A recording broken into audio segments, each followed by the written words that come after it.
Sir అసలు main గా coronary artery disease అంటే ఏంటి సార్? కొరోనరీ ఆర్టరీ అనేది మన గుండెకి రక్తం అందిస్తూ ఉంటుంది. మీరు నిద్రపోయినా మెలుకున్నా గుండె పనిచేస్తూనే ఉండాలి. ఇంత పని చేస్తే గుండెకి రక్తం ఇచ్చే రక్తనాళీల పేరే కొరోనరీ ఆర్టరీ. దాంట్లో డిసీజ్ వస్తే it is called as coronary artery disease. ఈ డిసీజ్ ని తగ్గించడం కానీ లేదంటే నార్మల్ స్టేజ్ కి తీసుకురావడం జరుగుతుంది సార్? గాడ్ గివెన్ గిఫ్ట్ మనకు అదే. ఏ ఇంజురీ జరిగిన ప్రాబ్లం అయినా కూడా we have capacity to rectify. Our own body, our own blood vessel has capacity to correct it self. నేను ఎంతో మంది పేషెంట్స్ ని చూసి ఉంటాను. వాళ్ళకి మెయిన్ గా మన సినిమా హీరోస్ కూడా చూస్తున్నట్లయితే జిమ్ కి వెళ్ళినా కూడా గుండెపోటుతో మరణించడం జరిగింది. అసలు మెయిన్ రీజన్స్ ఏమై ఉండొచ్చు? లెఫ్ట్ మెయిన్ కొరోనరీ ఆర్టరీలో ప్లాక్స్ జనరేట్ అవుతాయి. It has a capacity to come back to normals. ఏదో ఒక స్టేజ్ లో ఏమవుతుందంటే ఈ ప్లాక్ అనేది మన బీపీ పెరిగినప్పుడు రప్చర్ అవుతుంది. Plaque rupture is the major cause of sudden cardiac arrest. And మన బాడీలో ఎలాంటి ప్రాబ్లం లేకున్నా కూడా మనం గుండెకి సంబంధించిన టెస్ట్లు చేయించుకోవచ్చు అంటారా?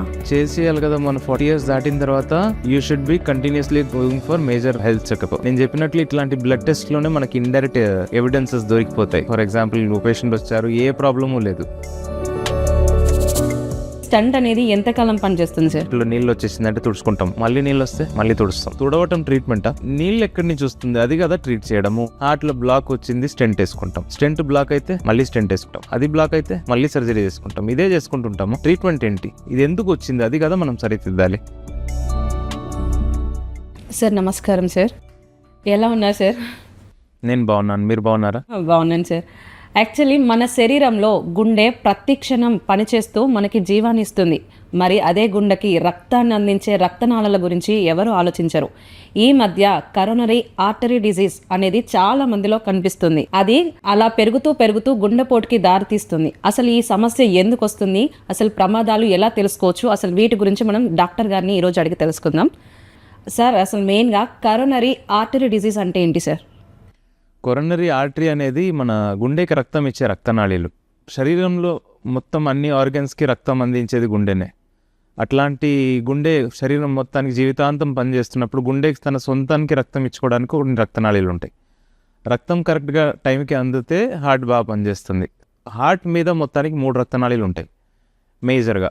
So one is on the left side, left main coronary artery అంటాము. One is on the right side, right coronary artery అంటాం. కానీ లెఫ్ట్ మెయిన్ 2 బ్రాంచెస్ ఉంటాయి. సో లెఫ్ట్ సైడ్లో 2 అండ్ రైట్ సైడ్లో 1, 3 కొరోనరీ ఆర్టరీస్ ఉంటాయి. ఈ 3 coronary arteries with all its branches మన గుండెకి రక్తం అందిస్తూ ఉంటుంది. If blood supply to the heart is continuous and correct అమౌంట్లో వెళ్తూ ఉంటే హార్ట్ కంటిన్యూస్గా జీవితాంతం నిరంతరం పనిచేస్తూనే ఉంటుంది. నిద్రపోతే బ్రెయిన్కి రెస్ట్ ఉంటుంది, కడుపులో అన్నం లేకపోతే కడుపుకి రెస్ట్ ఉంటుంది, పడుకున్నప్పుడు కాళ్ళకి రెస్ట్ ఉంటుంది, కానీ గుండెకి రెస్ట్ అనేది ఉండదు. నిమిషానికి 72 సార్ల నుంచి 80 సార్ల వరకు కొట్టుకుంటూనే ఉంటుంది. మీరు నిద్రపోయినా మెలుకున్నా గుండె పనిచేస్తూనే ఉండాలి. ఇంత పని చేస్తే గుండెకి రక్తం ఇచ్చే రక్తనాళీల పేరే కొరోనరీ ఆర్టరీ. దాంట్లో డిసీజ్ వస్తే it is called as coronary artery disease.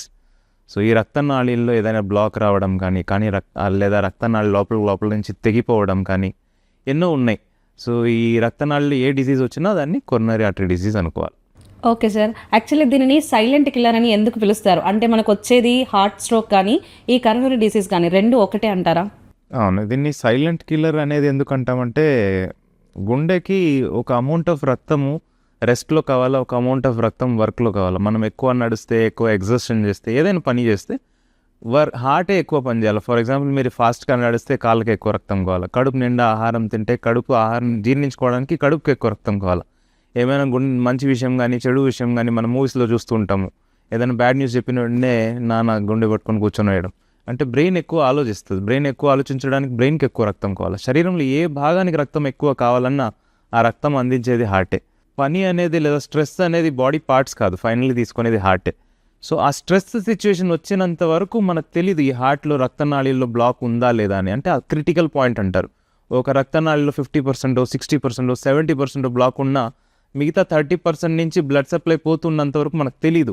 ఏదైనా చెస్ట్ పెయిన్ రాదు, ఏదైనా గుండె స్పీడ్ ఎక్కువైపోవడం, ఆయాసం రావడం కానీ ఏది రాకపోవచ్చు. కానీ any time when the exertion is beyond the limits of the heart వల్ల ఆ పాయింట్ తర్వాత రక్తంని అందించలేని పరిస్థితి వచ్చినప్పుడే మనకి నొప్పి రావటము, అట్లాంటి ప్రాబ్లమ్స్ రావటము తెలుస్తుంది. సో సైలెంట్ ఉంటుంది. ఒక ఫైనల్ ఎండ్ పాయింట్ స్టేజ్ వరకు గుండెపోటు అనేది రాకుండా సైలెంట్గా ఉండి సడన్గా రావడం వల్ల మనం దీన్ని సైలెంట్ కిల్లర్ అని అనుకుంటాం. థ్రెషోల్డ్ అది అచీవ్ అయిపోతుంది, దీన్ని సైలెంట్ కిల్లర్ అంటాం. Heart attack and cardiac arrest ఒకటే కాదు, హార్ట్ అటాక్ అంటే గుండెపోటు రావడం గుండె ఒక ప్రాబ్లం వల్ల, కొరోనరీ ఆర్టరీ డిసీజ్ అని మనం ఇందాక డిస్కస్ చేసాం కదా, దాని వల్ల వచ్చే ప్రాబ్లమ్ని హార్ట్ అటాక్ అనుకోవాలి, గుండెపోటు అనుకోవాలి. కార్డియాక్ అరెస్ట్ అనేది బాడీలో ఏ పార్టీకి ప్రాబ్లం వచ్చి మనిషి ఫైనల్లీ చచ్చిపోవడం కార్డియాక్ అరెస్ట్ వల్లనే. ఫర్ ఎగ్జాంపుల్ అపెండిక్స్ రప్చర్ అయిపోయింది, లేదా లివర్ యాప్సెస్ రప్చర్ అయిపోయింది, ఏదో ఉంది సమ్ ఎనీ కాంప్లికేషన్స్, గట్ కానీ బ్రెయిన్ కానీ హ్యాండ్స్ కానీ, ఫైనల్లీ మనిషి చనిపోవడం లాస్ట్గా హార్ట్ ఆగడం వల్ల, దాన్ని కార్డియాక్ అరెస్ట్ అంటారు. So finally any death is because of cardiac arrest, but need not be heart attack. Heart attack వల్ల మనిషి చనిపోవడం finally is again cardiac arrest. So patient died of heart attack finally because of cardiac arrest. So cardiac arrest and heart attack ఒకటే కాదు. మరి ఈ సమస్య ఇప్పుడు ఎందుకు ఎక్కువగా వినిపిస్తోంది సార్? అసలు మెయిన్ రీజన్ ఏంటి? ఈ మధ్య ఎక్కువ అయిపోయింది. You are right. యాక్చువల్లీ నేను కూడా మా డిపార్ట్మెంట్లో ఈ మధ్య ఎక్కువ చూస్తున్నాను, యంగ్స్టర్స్లో కూడా ఈ హార్ట్ అటాక్ రావటము. మోర్ ఇంపార్టెంట్లీ ఈ మధ్య జనరేషన్లో లైఫ్ స్టైల్ చేంజెస్ చాలా ఎక్కువగా అనిపిస్తున్నాయి. అర్లీ ఏజ్ ఆఫ్ లోనే బ్యాడ్ హ్యాబిట్స్కి, సిగరెట్ కానీ టొబాకో కానీ ఈ మందు అలవాటం కానీ, అండ్ సెడెంటరీ లైఫ్ స్టైల్, ఎక్కువ వర్కౌట్స్ ఇవన్నీ లేక, ఎక్సర్సైజెస్ లేక, మొబైల్ అడిక్షన్స్. సో వీటి వల్ల మన లైఫ్ చాలా సెడెంటరీ అయిపోయింది, ఎక్కువ ఫిజికల్ యాక్టివిటీ లేదు, ప్లస్ ఈ హ్యాబిట్స్ వేరే చాలా ఎర్లీ ఏజ్లో, యంగ్ ఏజ్లో తీసేసుకుంటున్నారు. కాబట్టి over a period of time we are seeing increase in this cardiac related diseases. And sir, గుండె రక్తనాళాల్లో అసలు బ్లాక్లు ఎలా ఏర్పడతాయి సార్? అసలు మన బాడీలో ఏం జరుగుతుందని ఎలా తెలుస్తుంది? మన బాడీ అనేది actually it's a very complicated system God created. Each and every blood cell is itself an organ. ఒక్కొక్క blood cell is so intelligent. Platelets కానీ, ఆర్బీసీ, డబ్ల్యూబీసీ, మనం అన్నీ విని ఉంటాం పేర్లు, కానీ each and every cell has its own importance and its own brain. So బాడీలో ఏ పార్ట్కైనా ఏదైనా ఇంజరీ తగిలినప్పుడు ఈ ప్లేట్లెట్స్ వెళ్ళి కూర్చొని వేస్తాయి, ప్లాక్స్ ఫామ్ చేసేస్తాయి, బ్లాక్ చేసేస్తాయి. సో ఈ ఇంజరీ అవడానికి కారణాలు ఏంటంటే, నెంబర్ 1 ఇస్ టొబాకో. నికోటిన్ వల్ల ఏమవుతుందంటే, అవన్నీ మనం డీటెయిల్స్ పోతే చాలా పెద్ద మెడికల్ క్లాస్ లెక్చర్ అయిపోతుంది, కానీ సింపుల్గా చెప్పాలంటే nicotine will cause damage to the intima of your blood vessel. Intima అంటే the inner most layer of any blood vessel is called as intima. అది వీక్ అయిపోతుంది నికోటిన్ వల్ల. వీక్ అయిపోయి దాంట్లో ఇంజురీ అనేది ఈజీగా జరుగుతుంది. సో ఇప్పుడు nicotine or tobacco, any form, nicotine అంటున్నాను నేను, ఎనీ ఫామ్, స్మోకింగ్ కానీ, టొబాకో చూయింగ్ అంటారు, కొంతమంది జర్దా పాన్ తింటారు, కొంతమంది ఇంకా చాలా ఉన్నాయి, గుట్కాలు. సో ఇవన్నిటి వల్ల ఏమవుతుందంటే, నికోటిన్ సర్క్యులేషన్లో ఎక్కువ ఉన్నప్పుడు బ్లడ్ వెజల్స్ ఈజీగా డ్యామేజ్ అవుతుంది, ప్లాక్స్ ఫామ్ అవుతాయి అది రప్చర్ అయినప్పుడు. ప్లాక్స్ అంటే నథింగ్ బట్ ఫస్ట్ ప్లేట్లెట్స్ కూర్చుంటాయి, ప్లేట్లెట్స్ మీద ఇంకా ప్లేట్లెట్స్ కూర్చుంటాయి, తర్వాత క్లాట్ ఫామ్ అవుతుంది. ఆ క్లాట్ అనేది రోజుకు రోజు గడ్డగా మారి ఒక పెద్ద క్యాల్సిఫైడ్ ఫైబరస్ టిష్యూ లాగా మారిపోతుంది. అది ఫ్యూచర్లో క్యాల్సిఫై అయిపోయి ప్లాక్గా మారిపోతుంది. ఇంకోటి ఏంటంటే మన కొలెస్ట్రాల్, ఎక్కువ ఆయిలీ ఫుడ్స్ తినడము, లివర్ సరిగ్గా మనం మెయింటైన్ చేయకుండా మందు అలవాటు ఎక్కువ పెట్టుకుంటే ఈ కొలెస్ట్రాల్ అనేది ఎక్కువ జనరేట్ అవుతుంది, ఎల్డిఎల్ కొలెస్ట్రాల్. అవన్నీ వెళ్ళి soft plaques, fatty plaques form చేస్తాయి. So nicotine with cholesterol is even bad. Nicotine effects are more. Nicotine వల్ల ఇంకోటి ఏంటంటే హెచ్డిఎల్ని స్టాప్ చేసేస్తుంది పనిచేయడం. HDL is a very good cholesterol, LDL is bad cholesterol, low density lipoprotein అంటారు. LDL అనేది liver generate చేస్తుంది, సర్క్యులేషన్కి వెళ్తుంది. హెచ్డిఎల్ అనేది ఎల్డిఎల్ని తీసుకొచ్చి మళ్ళీ లివర్కి ఇచ్చేస్తుంది బ్లడ్ సర్క్యులేషన్ నుంచి. అట్లా అనుకోవాలి మనం, సింపుల్ స్టెటిస్టిక్స్ వర్డ్స్ చెప్పాలంటే. సో హెచ్డిఎల్ తక్కువ ఉన్నప్పుడు ఎల్డిఎల్ ఫ్రీగా పనిచేస్తూ ఉంటాయి బ్లడ్ వెజల్స్ మీద, వెళ్ళి ప్లాక్స్ ఫామ్ చేసేస్తుంది. సో హెచ్డిఎల్ ఎందుకు తగ్గిపోతుంది అంటే, నెక్స్ట్ నికోటిన్ ఎక్కువ యూజ్ చేయడం వల్ల హెచ్డిఎల్ తగ్గిపోతుంది.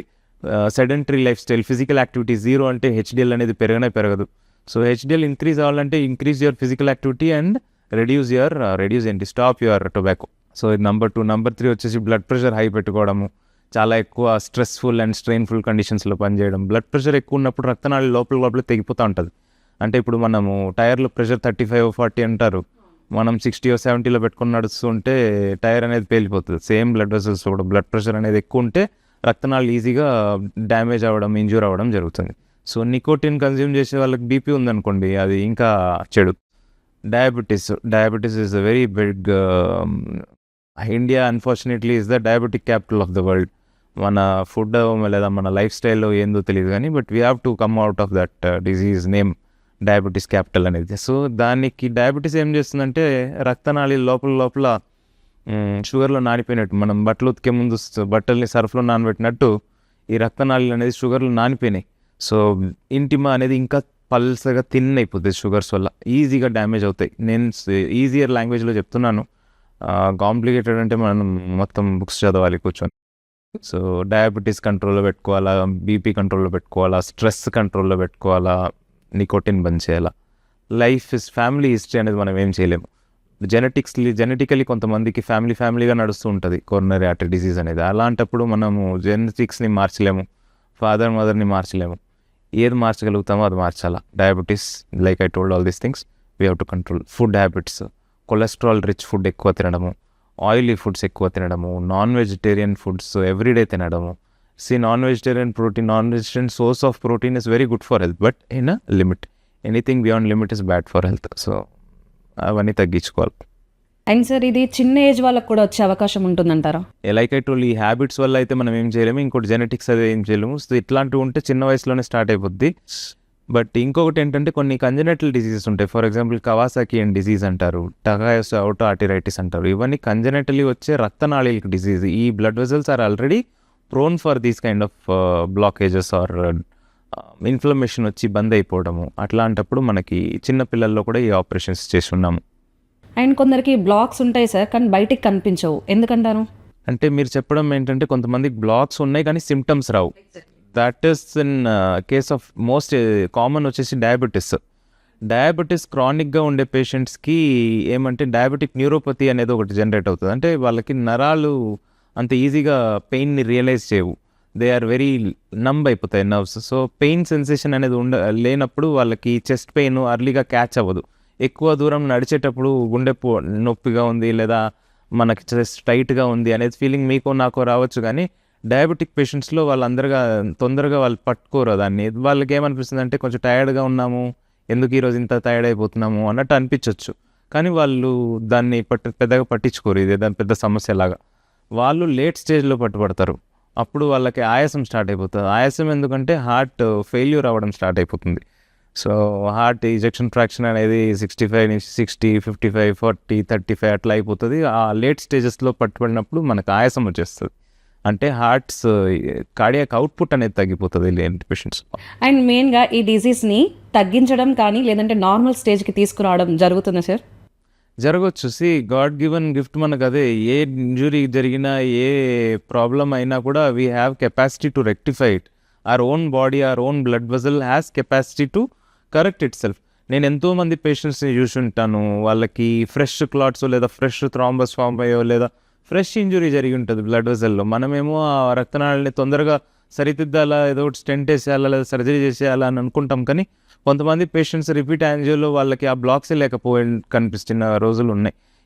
ఇవన్నీ ఎందుకు అవుతాయంటే if they are only clots or just thrombus formation, అట్లాంటప్పుడు దాన్ని కరిగించేసుకుంటుంది. Body has its own mechanisms. So thrombolysis అనేది మనం ఇంజెక్షన్స్ ఇచ్చి చేస్తాము, but body's blood vessel itself has capacity to produce them. మనం ఈ రెటిప్లేస్, ఆల్టిప్లేస్, స్ట్రెప్టోకైనేస్ అవన్నీ అంటాం, కానీ థ్రాంబోలైసిస్ అనేది బ్లడ్ వెజల్స్ ఇన్నేట్ నేచర్ ఉంటుంది. సో ఏం ట్రీట్మెంట్ చేయకపోయినా కూడా కొంచెం స్మాల్ క్లాట్స్ అవిగా కరిగిపోతాయి. ఫర్ ఎగ్జాంపుల్ మీకు చిన్న ఎగ్జాంపుల్ ఇస్తాను. మనము ఐవి క్యానులా వేస్తాము బ్లడ్ వెజల్స్లో, తీసిన తర్వాత అక్కడ రక్తగడ్డ కట్టుకొని ఉంటుంది లేదా ఇంజురీ ఉంటుంది. It's an injury to the blood వెజలే. ఈ రక్తనాళి కనిపించే బ్లడ్ వెజల్కి ఎన్నోసార్లు పడేసాం. ఇప్పుడు if you see it looks like a normal thing. So body recovers, body heals its injuries. So that healing capacity reduces with tobacco and diabetes and hypertension. So మనం చేసిన ఇంజురీని తొందరగా హీల్ చేసుకోవడం capacity కూడా తగ్గిపోతుంది వీళ్ళకి. Okay sir, in general language ఒకవేళ మన రక్తనాళాలు మాట్లాడగలిగితే మనకి గుండెపోటు వస్తుంది, హార్ట్ అటాక్ వస్తుందని ముందుగా ఏమన్నా చెప్పే సిమ్టమ్స్ ఏమైనా ఉంటాయా సార్? ఏ క్వశ్చన్ అడుగుతుంటే నాకు ఏఐ ఇది వీడియోస్ ఈ మధ్య పాపులర్ అవుతున్నది గుర్తు వస్తుంటాయా, నేను అని చెప్తూ ఉంటాయా. సో రక్తనాళీలు చెప్పాలంటే చెప్తాయి, రే నువ్వు తినడం ఆపురా, ఇంత షుగర్స్ తినకు అని చెప్తాయి, కానీ మనకు అవి అర్థం కాదు. ఎక్కువ షుగర్స్ తిన్నప్పుడు ఏమవుతుందంటే మనకి ఇన్సులిన్ రెసిస్టెన్స్ అవన్నీ జనరేట్ అవుతూ ఉంటాయి. మనకి రియలైజేషన్ వస్తుంది, అరే ఒక హద్దు కన్నా ఎక్కువ తాగేస్తున్నాము లేదా తినేస్తున్నాము, నాన్ వెజ్ ఎక్కువ కుమ్మేస్తున్నాము అన్నట్టు అనిపిస్తుంది. అంటే మనకి కడుపులో జీర్ణించుకోవడానికి బ్లడ్ సప్లై కావాలని చెప్పినట్టు. గ్యాస్ట్రిక్ ఆర్టరీ, గ్యాస్ట్రోడియోడినల్ ఆర్టరీ, ఎన్నో ఆర్టరీస్ ఉంటాయి. All the arteries finally originate from aorta originates from heart అన్నిటికీ బ్లడ్ ఇస్తున్నప్పుడు మనం కడుపు నిండా ఎక్కువ తిని, అంటే దానికి ముందు ఫస్ట్ ఆల్కహాల్ తాగుతాము రాత్రి, ఆల్కహాల్ తాగిన తర్వాత చికెన్ 65 చికెన్ టిక్కా మసాలాను బటర్ చికెన్ తీసుకున్న తర్వాత ఒక అంత బిర్యానీ మటన్ బిర్యానీ తిన్న తర్వాత కడుపు చెప్తుంది మధ్యలో ఇంత తినకరా నా వల్ల కాదు జీర్ణించుకోవడము. కొద్దిసేపు తర్వాత చెస్ట్ చెప్తుంది మనకి, అరే నేను అప్పుడే చెప్పినా కదరా కొంచెం బరువు అనిపిస్తుందిరా ఇప్పుడు అని. దాని తర్వాత కూడా తింటుంటే అప్పుడు గుండె చెప్తుంది, అరే లైట్గా నొప్పి వచ్చినట్టుంది ఇప్పుడైనా ఆపేరా అని. ఆ తర్వాత మనకి సిగరెట్ తీయాలనిపిస్తుంది, జీర్ణం అవుతుంది. ఒక్క సిగరెట్ కాలిస్తే జీర్ణం అయిపోద్దని సిగరెట్ తీస్తాం.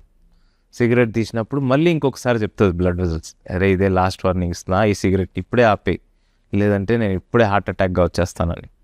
సో ఇవన్నీ మల్టిపుల్ సైన్స్ తెలుస్తుంది, మనిషికి తెలియదని కాదు. ఆ తెలవడం అనేది డయాబెటీస్లో తగ్గిపోతుంది, అదైతే నేను ఖచ్చితంగా చెప్పగలుగుతాను. But otherwise every other person will know ఏదో ఒకటి జరుగుతుంది మన బాడీకి, కెపాసిటీ దాటుతున్నాము అనేది. ఆ సిచ్యువేషన్లో ఆపుకోవాలా. You have to first reduce all this bad habits, especially tobacco అయితే కంపల్సరీ. చాలా మంది అది తెలుస్తుంది సార్, దీని తర్వాత ఇది వస్తుంది వాళ్ళకి ముందే తెలుసు, అయినా కూడా వాళ్ళు అది ఖచ్చితంగా చేస్తూ ఉంటారు. అసలు ఎందుకంటారు? కామన్గా విన్నది ఇదే, స్మోకింగ్ చేస్తేనే కొద్దినే సిగరెట్ తాగకపోతే నాకు బవల్ మూవ్ అవ్వదు, స్టూల్ రాదు, మోషన్స్ అవ్వవు, కడుపుకి అన్నం అరగదు. సో ఏంటంటే అంత వాళ్ళు దానికి అడిక్ట్ అయిపోయారు. అడిక్షన్ అనేది ఇట్స్ అన్ హార్మోనల్ థింగ్. దాని థియరీకి వెళ్తే మనకు చాలా హార్మోన్స్ బయటకు పడతాయి, ఏసిటిహెచ్, ఇది అడ్రినలిన్ అన్నీ ఉన్నాయి, చాలా ఉన్నాయి. కాకపోతే ఆ అడిక్షన్ అనేది తగ్గించుకోవాలి మనం. స్మోకింగ్ ఇస్ వెరీ బ్యాడ్, మిగతావన్నీ వీ క్యాన్ కంట్రోల్. హ్యాబిట్ అనేది మార్చుకోవచ్చు. అండ్ మెయిన్గా సార్ ఈ కరోనరీ ఆర్టరీ డిసీజ్ అనేది రావడానికి మెయిన్ రీజన్స్ ఏమై ఉంటాయి సార్? ఫస్ట్ అదే నేను చెప్పాను మీకు ఆల్రెడీ, వన్ ఇస్ వరుసగా చెప్తాను. One is tobacco, important, most important. Second is diabetes, most important second. Third most important is hyper tension. నేను అన్ని కాస్ మీకు ఆల్రెడీ చెప్పాను, హైపర్ టెన్షన్ వల్ల ఎలా బ్లడ్. ఫోర్త్ ఇస్ కొలెస్ట్రాల్, అంటే poor lifestyle habits, like if you are consuming excessive amount of oily foods. Just ఒక simple example ఇస్తాను. 40 years వరకు ghee is very good for health ఒప్పుకుంటాం. కానీ ఒక ఏజ్ తర్వాత ఇవన్నీ సాచురేటెడ్ ఉంటే any oil which becomes hard in the cold temperature. For example coconut oil ఉంది, ఘీ ఉంది, బటర్ ఉంది, వనస్పతి అంటే డాల్డా ఉంది, పామ్ ఆయిల్ ఉంది, ఇవన్నీ కింద గడ్డలు ఉంటాయి. They are saturated fats. ఒక ఏజ్ వరకు దే ఆర్ గుడ్ బికాస్ ఫ్యాట్ని బ్యాడ్ అనుకోవద్దు మనము. కొలెస్ట్రాల్ అయినా ఫ్యాట్ అయినా దేవుడు సృష్టించినాడంటే ఒక పర్పస్కే. కానీ ఒక హద్దు దాటిన తర్వాత దే ఆర్ నాట్ గుడ్. వాటరే మనం ఎక్కువ తాగినా కూడా కిడ్నీలు పాడైపోతాయి. వాటర్ మనం పాయిజన్ అనుకుంటాం, water is good for health కదా. ఎంత వాటర్ అయితే తాగుంటే ఒక 5-10 liters తాగేస్తే కిడ్నీ మీద లోడ్ పడుతుంది, హార్ట్ మీద లోడ్ పడుతుంది. సో సేమ్ వే కొలెస్ట్రాల్ అనేది బ్యాడ్ ఆయిల్స్ని మనం అవాయిడ్ చేయాలి. అండ్ మనం ఏం చేస్తామంటే ఇండియన్ మెంటాలిటీ అంటే మనము చాలా పవర్టీ నేషన్, మనంత కూడా తప్పుడు కాదు. We have come up from ground level నుంచి. సో మనం రీయూజ్ చేస్తాం. ఆయిల్ ఒక బాండల్ నిండా ఆయిల్ నింపుకొని దాంట్లో వడియాలు వేసుకుంటే మిగతా ఆయిల్ని పడేస్తామా? నేనైతే పడాను. నాకు మళ్ళీ రీయూజ్ చేస్తాం. అవును. సో నాకు అన్ని డబ్బులు ఉన్నా ఎందుకు వేస్ట్ చేయాలి? మిగిలిన ఆయిల్ని మనము నెక్స్ట్ డే చపాతీకి వాడుకుందాం. చపాతీకి ఎంత, ఒక 1 or 2 spoonsలో అయిపోద్ది 3 చపాతీలకి. ఇంత ఆయిల్ ఉందే, దానికోసమని మనం రేపు పూరి చేసుకుందాం, సరేనా? వడియాలు అయిపోయింది, పూరి అయిపోయింది, దాని తర్వాత ఇంకా కొంచెం మిగిలి ఉంది, దాంతో మనం ఏదో ఒకటి చేయాలి కదా. సరే నెక్స్ట్ డే కాయగూరలు అదే చేసేద్దాం. సో ఇవన్నీ ఏమవుతుందంటే ఈచ్ రీయూస్ ఈ ఆయిల్ అనేది కార్బన్ పార్టికల్స్ పెరిగిపోతూ ఉంటాయి, ట్రాన్స్ ఫ్యాట్ అనేది పెరుగుతాయి. So they are not good for health. Reusing oil is very bad for health. And మనం మెంటాలిటీ అట్లా అయిపోయింది మనది ఇండియన్స్, ఏమంటే అంతే, వేస్ట్ చేయకూడదు. సో అలా కాదు కానీ, so we have to reduce fried foods. First origin causes వడియాలతో స్టార్ట్ అయ్యి ఎక్కడి వరకు పోయింది? 50 rupees సేవ్ చేయడానికి కోసం మనం 50,000 తెచ్చుకున్నాం కదా. జస్ట్ ఒక యాంజియోగ్రామ్ చేసి హాస్పిటల్ ఉండి 3-4 days పోవాలంటే 50,000. సో అట్టా మనము తగ్గించుకోవాలి. So oily foods and like I told these oils 40 age 35 age తర్వాత తగ్గించుకుంటే మంచిది madam. Best is these kind of oils which remain watery in the cold temperature. For example groundnut oil ఉంది, sunflower oil ఉంది, rice bran ఉంది, అవన్నీ. Olive oil ఉన్నాయి. Olive oil suppose to be the best oil అంటారు, కానీ cash ఎక్కువ అయిపోతుంది. So ఇది మన దగ్గర బెటర్ ఆప్షన్స్ ఉన్నాయి. జింజలీ ఆయిల్ ఉంది, ఇవన్నీ చాలా మంచిది. Mustard oil, they are very good for health. కాకపోతే రీయూస్ తగ్గించుకోవాలి. ఈ ఆయిల్ అయినా కూడా రీయూస్ అనేది తగ్గించుకోవాలి. అండ్ అవుట్ సైడ్ ఫుడ్స్లో ఇప్పుడు ఫర్ ఎగ్జాంపుల్ మనమే ఇంత కకృతి పడుతుంటే బయట బజ్జీ వేసేవాడు ఎంత ఆలోచించాలా. సో వాడు దాంట్లోనే మిరపకాయ, దాంట్లోనే మసాలా దాంతోనే ఎగ్గు బొండా అన్నీ వేసిన తర్వాత మిగతా ఆయిల్ని ఇంకా ఏదైనా వాడుకుంటాడు. సో అట్లాంటివన్నీ తగ్గించుకోవాలి. They are very bad for your coronary arteries. So 4th reason చెప్పేసిన కొలెస్ట్రాల్ అనేది. 5th లైఫ్ స్టైల్లో ఇంకొకటి స్లీప్, స్ట్రెస్ రిలేటెడ్ హార్మోన్స్ ఎక్కువ బాడీలో. Example adrenaline. మనం స్ట్రెస్ ఎక్కువ ఉన్నప్పుడు అడ్రినలిన్ ఎక్కువ ప్రొడ్యూస్ అవుతుంది. అడ్రినలిన్ అందరు వినే ఉంటారు, అడ్రినలిన్ రష్. అడ్రినలిన్ అంటే బీపీ. జస్ట్ సింపుల్ వర్డ్స్లో చెప్పాలంటే adrenaline is the hormone for fear, fright and flight. మిమ్మల్ని రేపు మీ బాస్ని పిలిచారో లేదా ఒక చిన్న పిల్లోడిని ప్రిన్సిపల్ పిలిచాడంటే వాడి పరిస్థితి ఏంటంటే అడ్రినలినే. ఇమ్మీడియట్గా బ్లాడర్ ఫిల్ అవుతుంది, ఇమ్మీడియట్గా కడుపుకున్న ఆకలి తగ్గిపోతుంది, కడుపుకి ఆకలేయదు. ఎగ్జామ్ ఉంది రేపు అంటే ఎట్లా ఆకలి వస్తుంది, ఆకలేయదు. ఎందుకంటే గట్ బ్లడ్ వెజల్స్ని కన్స్ట్రిక్ట్ చేపించి బ్రెయిన్ బ్లడ్ వెజల్స్ని డైలేట్ చేపిస్తుంది. Adrenaline is such an hormone. ఇప్పుడు మీరు ఫ్లైట్ నుంచి కింద పడిపోయారు, మీ బ్రెయిన్ తెలుస్తుంది ఇప్పుడు మన కింద పడిన వెంటనే దెబ్బ తగులుతుంది, బ్లీడింగ్ అవుతుంది. అడ్రినలిన్ ఇమ్మీడియట్గా ప్రొడ్యూస్ అయ్యి పెరిఫరీస్ అన్ని బ్లడ్ వెజల్స్ని స్పాజం చేయించేస్తాం. బ్లడ్ వెజల్స్ అన్నీ స్మాల్ అయిపోతాయి. కింద పడిన వెంటనే బ్లీడింగ్ తగ్గాలి కదా, దానికి తెలుసు పడితే బ్లీడ్ అవుతుంది. Where it increases the blood supply, your బ్రెయిన్కి ఇమీడియట్గా ఏం యాక్షన్ తీసుకోవాలా, పెయిన్ అనేది తక్కువ ఉండాలా. సో అవన్నిటికీ అడ్రినలిన్ పనిచేస్తుంది. సో ఇంత అడ్రినలిన్ మంచి హార్మోన్ ఉన్నా కూడా what it does to the blood vessel is bad. So stress స్ట్రెయిన్లో పనిచేసే వాళ్ళకి అడ్రినలిన్ అనేది రష్ ఎక్కువ ఉంటుంది. దానివల్ల వాళ్ళ బాడీలో షుగర్స్ కూడా ఎక్కువ ఉంటాయి. అడ్రినలిన్ అంటే ఇమీడియట్గా మీరు ఎవరినైనా పంచ్ చేయాలా. ఇప్పుడు మీకే మీ కొలీగ్ మీద కోపం వచ్చింది, కొట్టేయాలనిపిస్తుంది. కొట్టాలంటే మీకు ఏం కావాలా, ఎనర్జీ కావాలా. ఎనర్జీ ఎవరు ఇవ్వాలి?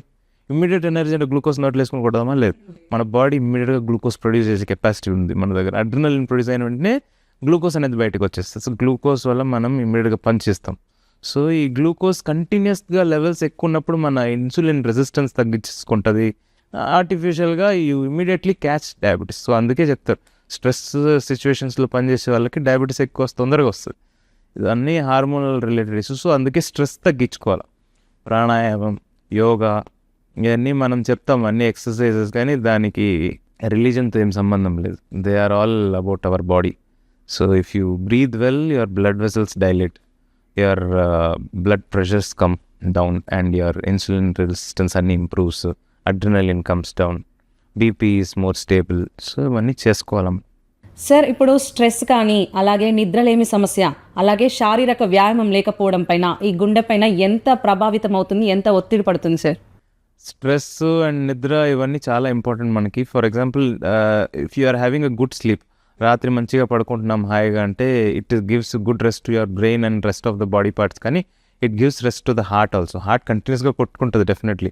కానీ డీప్ స్లీప్, REM, NREM, చాలా టైప్స్ ఆఫ్ స్లీప్స్ ఉన్నాయి, అవన్నీ డీటెయిల్స్లో వద్దు. కానీ when you're in a good sleep and deep sleep, మీ హార్ట్ రేట్ అనేది తగ్గుతుంది.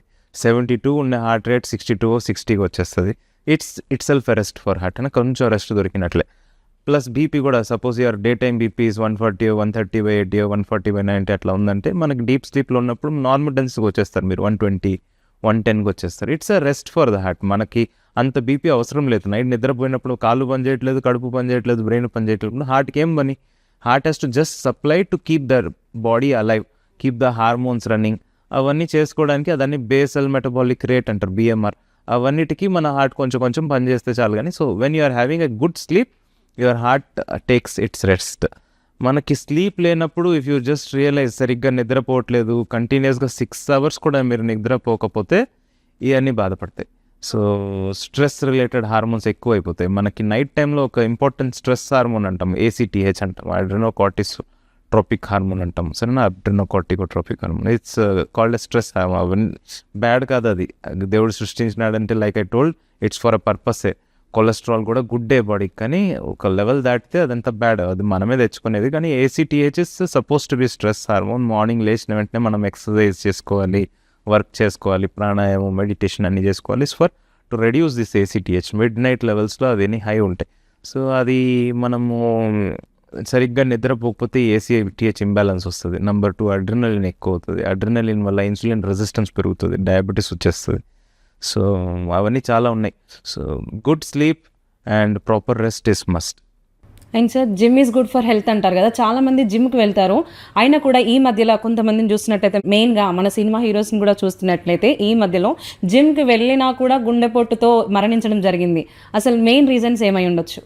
ఈ మధ్య జిమ్ గోవర్స్లో కూడా వీఆర్ సీయింగ్ ప్రాపర్ హెల్దీగా ఉన్నారు, బాగా చిజల్డ్ 6 ప్యాక్ యాబ్స్ పెట్టుకొని మంచి బాడీ పెట్టుకున్నా కూడా సడన్గా cardiac arrest, mark the words cardiac arrest చనిపోవడం జరిగింది. కార్డియాక్ అరెస్ట్కి కాస్ కార్డియాక్ హార్ట్ అటాక్ అనేది మనకు తెలియదు. అవన్నీ పోస్ట్ మార్టం చేసి అవన్నీ చూసుకోవచ్చు, కానీ some attacks are not revealed, some things are not known. కాకపోతే if the heart is the cause అంటే హార్ట్లో కొరనరీ ఆర్టరీలో like I told left main coronary ఆర్టరీలో ప్లాక్స్ జనరేట్ అవుతాయి. మనం ఎప్పుడో చేసిన ఏదైనా బ్యాడ్ హ్యాబిట్స్కో బ్యాడ్ థింగ్స్కో స్మాల్ ప్లాక్స్ జనరేట్ అవుతాయి. Like I told body has capacity to melt it if you stop the, for example smoking is the cause అంటే if you stop the inciting factor మన బాడీ దాన్ని స్లోగా కరిగించుకుంటూ వస్తుంది. It has a capacity to come back to normalcy. So అదేమవుతుందంటే స్లోగా plaque అనేది week అవుతూ వస్తుంది. ఏదో ఒక స్టేజ్లో ఏమవుతుందంటే ఈ ప్లాక్ అనేది మనకు బీపీ పెరిగినప్పుడు రప్చర్ అవుతుంది. ప్లాక్ రప్చర్ గుర్తుపెట్టుకునే వర్డ్, ప్లాక్ రప్చర్ అనేది is the major cause of sudden heart arrest, cardiac arrest due to heart attack or cardiac myocardial infarction అంటాం కదా. సో ఈ ప్లాక్ రప్చర్ ఎందుకు జరుగుతుందంటే when these plaques are healing or dissolving or it is become to a small condition or it is there but it's a soft plaque. సడన్గా మనం ఏదైనా ఎగ్జర్షనల్ work like bench press లేదా 250 kg సడన్గా ఎత్తేయడము, అట్లా జిమ్లో ఏదో ఒకటి గిమ్మిక్ చేసుకొని వెంటనే కూర్చున్నప్పుడు ఆ బ్లడ్ అనేది ఒక గష్గా బయటకు వస్తుంది. ఆ గష్లో ఆ ప్లాక్ ఫట్ అని రప్చర్ అవుతుంది. రప్చర్ అయ్యి అది ఎక్కడో పోతుంది, నో ప్రాబ్లం, అది పోతుంది, మయోకార్డియంలో మజిల్కి వెళ్ళిపోద్ది. కానీ ఆ ఏరియా ఉంది కదా బ్లడ్ వెసల్, అక్కడ రా ఉంటుంది, ఇట్స్ ఇంజ్యూర్డ్ అల్సర్ టైప్, అక్కడ ఇమ్మీడియట్గా వచ్చి ప్లేట్లెట్స్ డిపాజిట్ అవుతుంది. Same mechanism what happens to your hand when your hand is injured or any finger is injured. ఒక కట్ తగిన వెంటనే బ్లీడింగ్ అవుతుంది. బ్లడ్ వెసల్లో కూడా ఇంజురీ అయిన వెంటనే బ్లీడింగ్ అవుతుంది, లోపల ఉండేదే బ్లడ్. కాకపోతే ఈ బ్లీడింగ్ ఆగడానికి ఏం అవ్వాలి, క్లాట్ ఫామ్ అవ్వాలి ఇమీడియట్గా. So platelets will come and first sit there. ఆ ప్లేట్లెట్స్ మీద ఇంకా కొంచెం ప్లేట్లెట్స్ కూర్చుంటాయి, దాని మీదకి వచ్చి మళ్ళీ క్లాటింగ్ ఫ్యాక్టర్స్ కూర్చుంటాయి, మళ్ళీ ఫైబ్రిన్స్ ట్రాన్స్ఫార్మ్ ఒక పెద్ద గడ్డ ఫామ్. సో రక్తనాళీలు ఉండేదే ఈ సైజ్, మన హెయిర్ అంత వెంట్రికల్ అంత సైజ్ అది. ఆ బ్లడ్ వెసల్ లోపల స్లోగా ప్లేట్లెట్స్ డిపాజిట్ అయ్యి ప్లేట్లెట్స్ మీద ఇంకో ఫైబ్రిన్ క్లాట్ ఫామ్ అయిపోతే ఆ బ్లడ్ వెసల్ పూర్తిగా మూసుకుపోతుంది. ఇమ్మీడియట్గా బ్లడ్ అనేది స్టాప్ అయిపోతుంది హార్ట్కి. At what state you have done a bench press 250 kg whatever you have done that gym where your muscles are still in requirement of high amount of blood. ఆ plaque rupture వల్ల ఇమ్మీడియట్గా హార్ట్కి blood ఆగిపోయిన వెంటనే అంత tachycardia, heart rate speed ఉంటుంది కదా ఏదైనా ఎగ్జర్షన్ అప్పుడు. So it is unable to tolerate this things, ఇమీడియట్గా హార్ట్ అటాక్ వస్తుంది, చచ్చిపోతారు. That is plaque rupture one cos. Next is electrolytes. మనం ఏం చేస్తామంటే జిమ్లో చిజిల్ కట్స్ రావాలా, 6 ప్యాక్స్ మళ్ళీ మంచిగా కనిపించాలంటే ఏమంటారంటే డీహైడ్రేట్ అవుతారు. డీహైడ్రేషన్ అంటే వాటర్ తగ్గించేసుకుంటారు, సాల్ట్ అండ్ వాటర్ అన్ని తగ్గించేసుకొని ఒక 1 or 2 days చాలా డిహైడ్రేటెడ్ స్టేట్లో ఉంటారు. ఏమి తినకుండా ఏమి తాగకుండా కంటిన్యూస్గా జిమ్ చేసి చిజల్డ్ అసలు మనిషి రైట్ యాంగిల్ కట్స్ రావాలి అట్లాంటివి చేస్తారు. అప్పుడు ఏమవుతుందంటే జిమ్లో కానీ suppose if you're taking normal content water also, if you're doing excessive జిమ్లో లూజ్ అయ్యేది స్వెట్లో ఓన్లీ వాటర్ కాదు, sweat is water with salt. మనం తాగేది only water. So if you are losing salt and water in a large amount and replacing it with only water, you are losing extra salt, దాన్ని replace చేయట్లేదు కదా. హార్ట్కి నార్మల్గా పనిచేయాలంటే దానికి potassium కావాలి. దీన్ని రిథమ్ కోసం చాలా ఇంపార్టెంట్ అంటారు. పొటాషియము, సోడియము, ఇవన్నీ salts in our body. Sodium, potassium, chloride, ఇవన్నీ చాలా కాల్షియమ్స్ ఇవన్నీ ఉన్నాయి. ఈ salts will maintain good rhythm of the heart and good contractility of the హార్ట్ని మేనేజ్ చేస్తాయి. So if you don't replenish the water loss along with salts, then you will have sudden fibrillations, arrhythmias వస్తాయి హార్ట్కి. నార్మల్గా కొట్టుకుంటున్న lub dub అనేది lub dub dub double double lub dub అట్లా అయిపోతుంది. So ఈ అరిథ్మియాస్ వల్ల సడన్గా గుండె దడ అనిపిస్తుంది, ఇమీడియట్గా కూర్చొనేస్తారు. ఆ ఫిబ్రిలేషన్ అనేది స్లోగా వెంట్రికులర్ విఎఫ్గా మారుతుంది. వెంట్రికులర్ ఫిబ్రిలేషన్ అంటే నథింగ్ బట్ కార్డియాక్ అరెస్ట్ లాగానే ఇమీడియట్గా చచ్చిపోతారు. సో డీహైడ్రేటెడ్ స్టేట్లో always remember you have to replenish water along with salts. Diarrhoea వచ్చిన, మనకి ఎండాకాలంలో ఎక్కువ తిరిగినా మనం ఉత్త వాటర్ తీసుకొని మజ్జిగ తాగుతాము ఉప్పు వేసుకొని, లేదా ఇవన్నీ పాతకాలంలో ఊరికే చేయలేదు, వాళ్ళు ఆలోచించే చేశారు. అండ్ సార్ నార్మల్గా చెస్ట్ పెయిన్ అంటే ఏంటి సార్? చెస్ట్ పెయిన్ అంటే యాంజైనా. ఎందుకు వస్తుందంటే చెస్ట్ పెయిన్ ఈ రీజన్లో మీరు అడిగేది actually chest pain is the most common symptom of coronary artery disease. Chest pain అనేది హార్ట్ మీద ఉండే రక్తనాళాలు సడన్గా మూసుకుపోవడం వల్ల ఈ రీజన్లో అంతా మనకు సడన్గా టైట్నెస్ పెయిన్ అనిపించవచ్చు. లెఫ్ట్ సైడ్లో ఉంటుంది హార్ట్ కాబట్టి most commonly left side. It radiates to the left hand. Typical chest pain will radiate to the left hand or it can go towards neck or head also. So ఈ chest pain వచ్చేది ఎందుకంటే ఇవన్నీ ఒకే nerve supply చేస్తుంది. Chest అయినా heart అయినా హ్యాండ్కైనా ఈ రీజన్కైనా same dermatome of nerve supply ఉంటుంది కాబట్టి ఆ చెస్ట్ పెయిన్ అనేది వస్తుంది. ఈ చెస్ట్ పెయిన్కి కారణం గుండె ఒకటేనా అంటే కాదు. కడుపుకి యాసిడిటీ ఉన్నా లేదా కడుపుకి ఏదైనా గ్యాస్ట్రైటిస్ రిలేటెడ్ ప్రాబ్లం ఉన్నా లేదా ఈసోఫేగస్ రిలేటెడ్ ఏదైనా ఇష్యూస్ ఉన్నా లేదా మజిల్ పెయిన్స్ ఏదైనా ఉన్నా మనకి పెయిన్స్ రావచ్చు. కానీ చెస్ట్ పెయిన్ అనేది హార్ట్ వల్లనా అంటే దానికి ఇంకా కొన్ని టర్మినాలజీస్ ఉన్నాయి. Typical chest pain, atypical chest pain అని. ఓకే, అంటే సార్ వితౌట్ చెస్ట్ పెయిన్ కూడా మనకి గుండె సమస్యలు వచ్చే అవకాశం ఉంటుందా? అదే డయాబెటీస్లో మనకి చెస్ట్ పెయిన్ లేకుండా డైరెక్ట్గా డిస్నియా నుంచి స్టార్ట్ అవుతారు. మనకి అమెరికన్ హార్ట్ అసోసియేషన్లో New York association of heart association అని ఒకటి ఉంది, ఎన్వైహెచ్ఏ అనేది ఈ హార్ట్ రిలేటెడ్ ప్రాబ్లమ్స్కి 4 సిమ్టమ్స్ని టిపికల్గా క్లాసిఫై చేశారు. ఒకటి వచ్చేసి నెంబర్ 1 యాంజైనా అంటే చెస్ట్ పెయిన్ అనేది. రెండోది వచ్చేసి డిస్నియా అంటే ఆయాసం రావడము, ఊపిరి తీసుకోవడానికి ఇబ్బంది పడటము, అది రెండోది. మూడోది వచ్చేసి పాల్పిటేషన్ గుండె దడ అనిపించటము. నాలుగోది వచ్చేసి ఈజీ ఫటిగబిలిటీ అంటే తొందరగా అలసిపోవటము.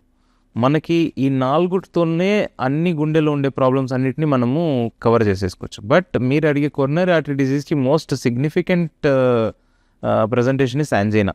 Second most significant presentation is dyspnea, ఆయాసం రావడం.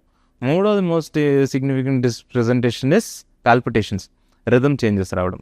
Fourth and last is easy fatigability. Sir typical అలాగే ఏటిపికల్ చెస్ట్ పెయిన్కి డిఫరెన్సెస్ ఏంటి sir?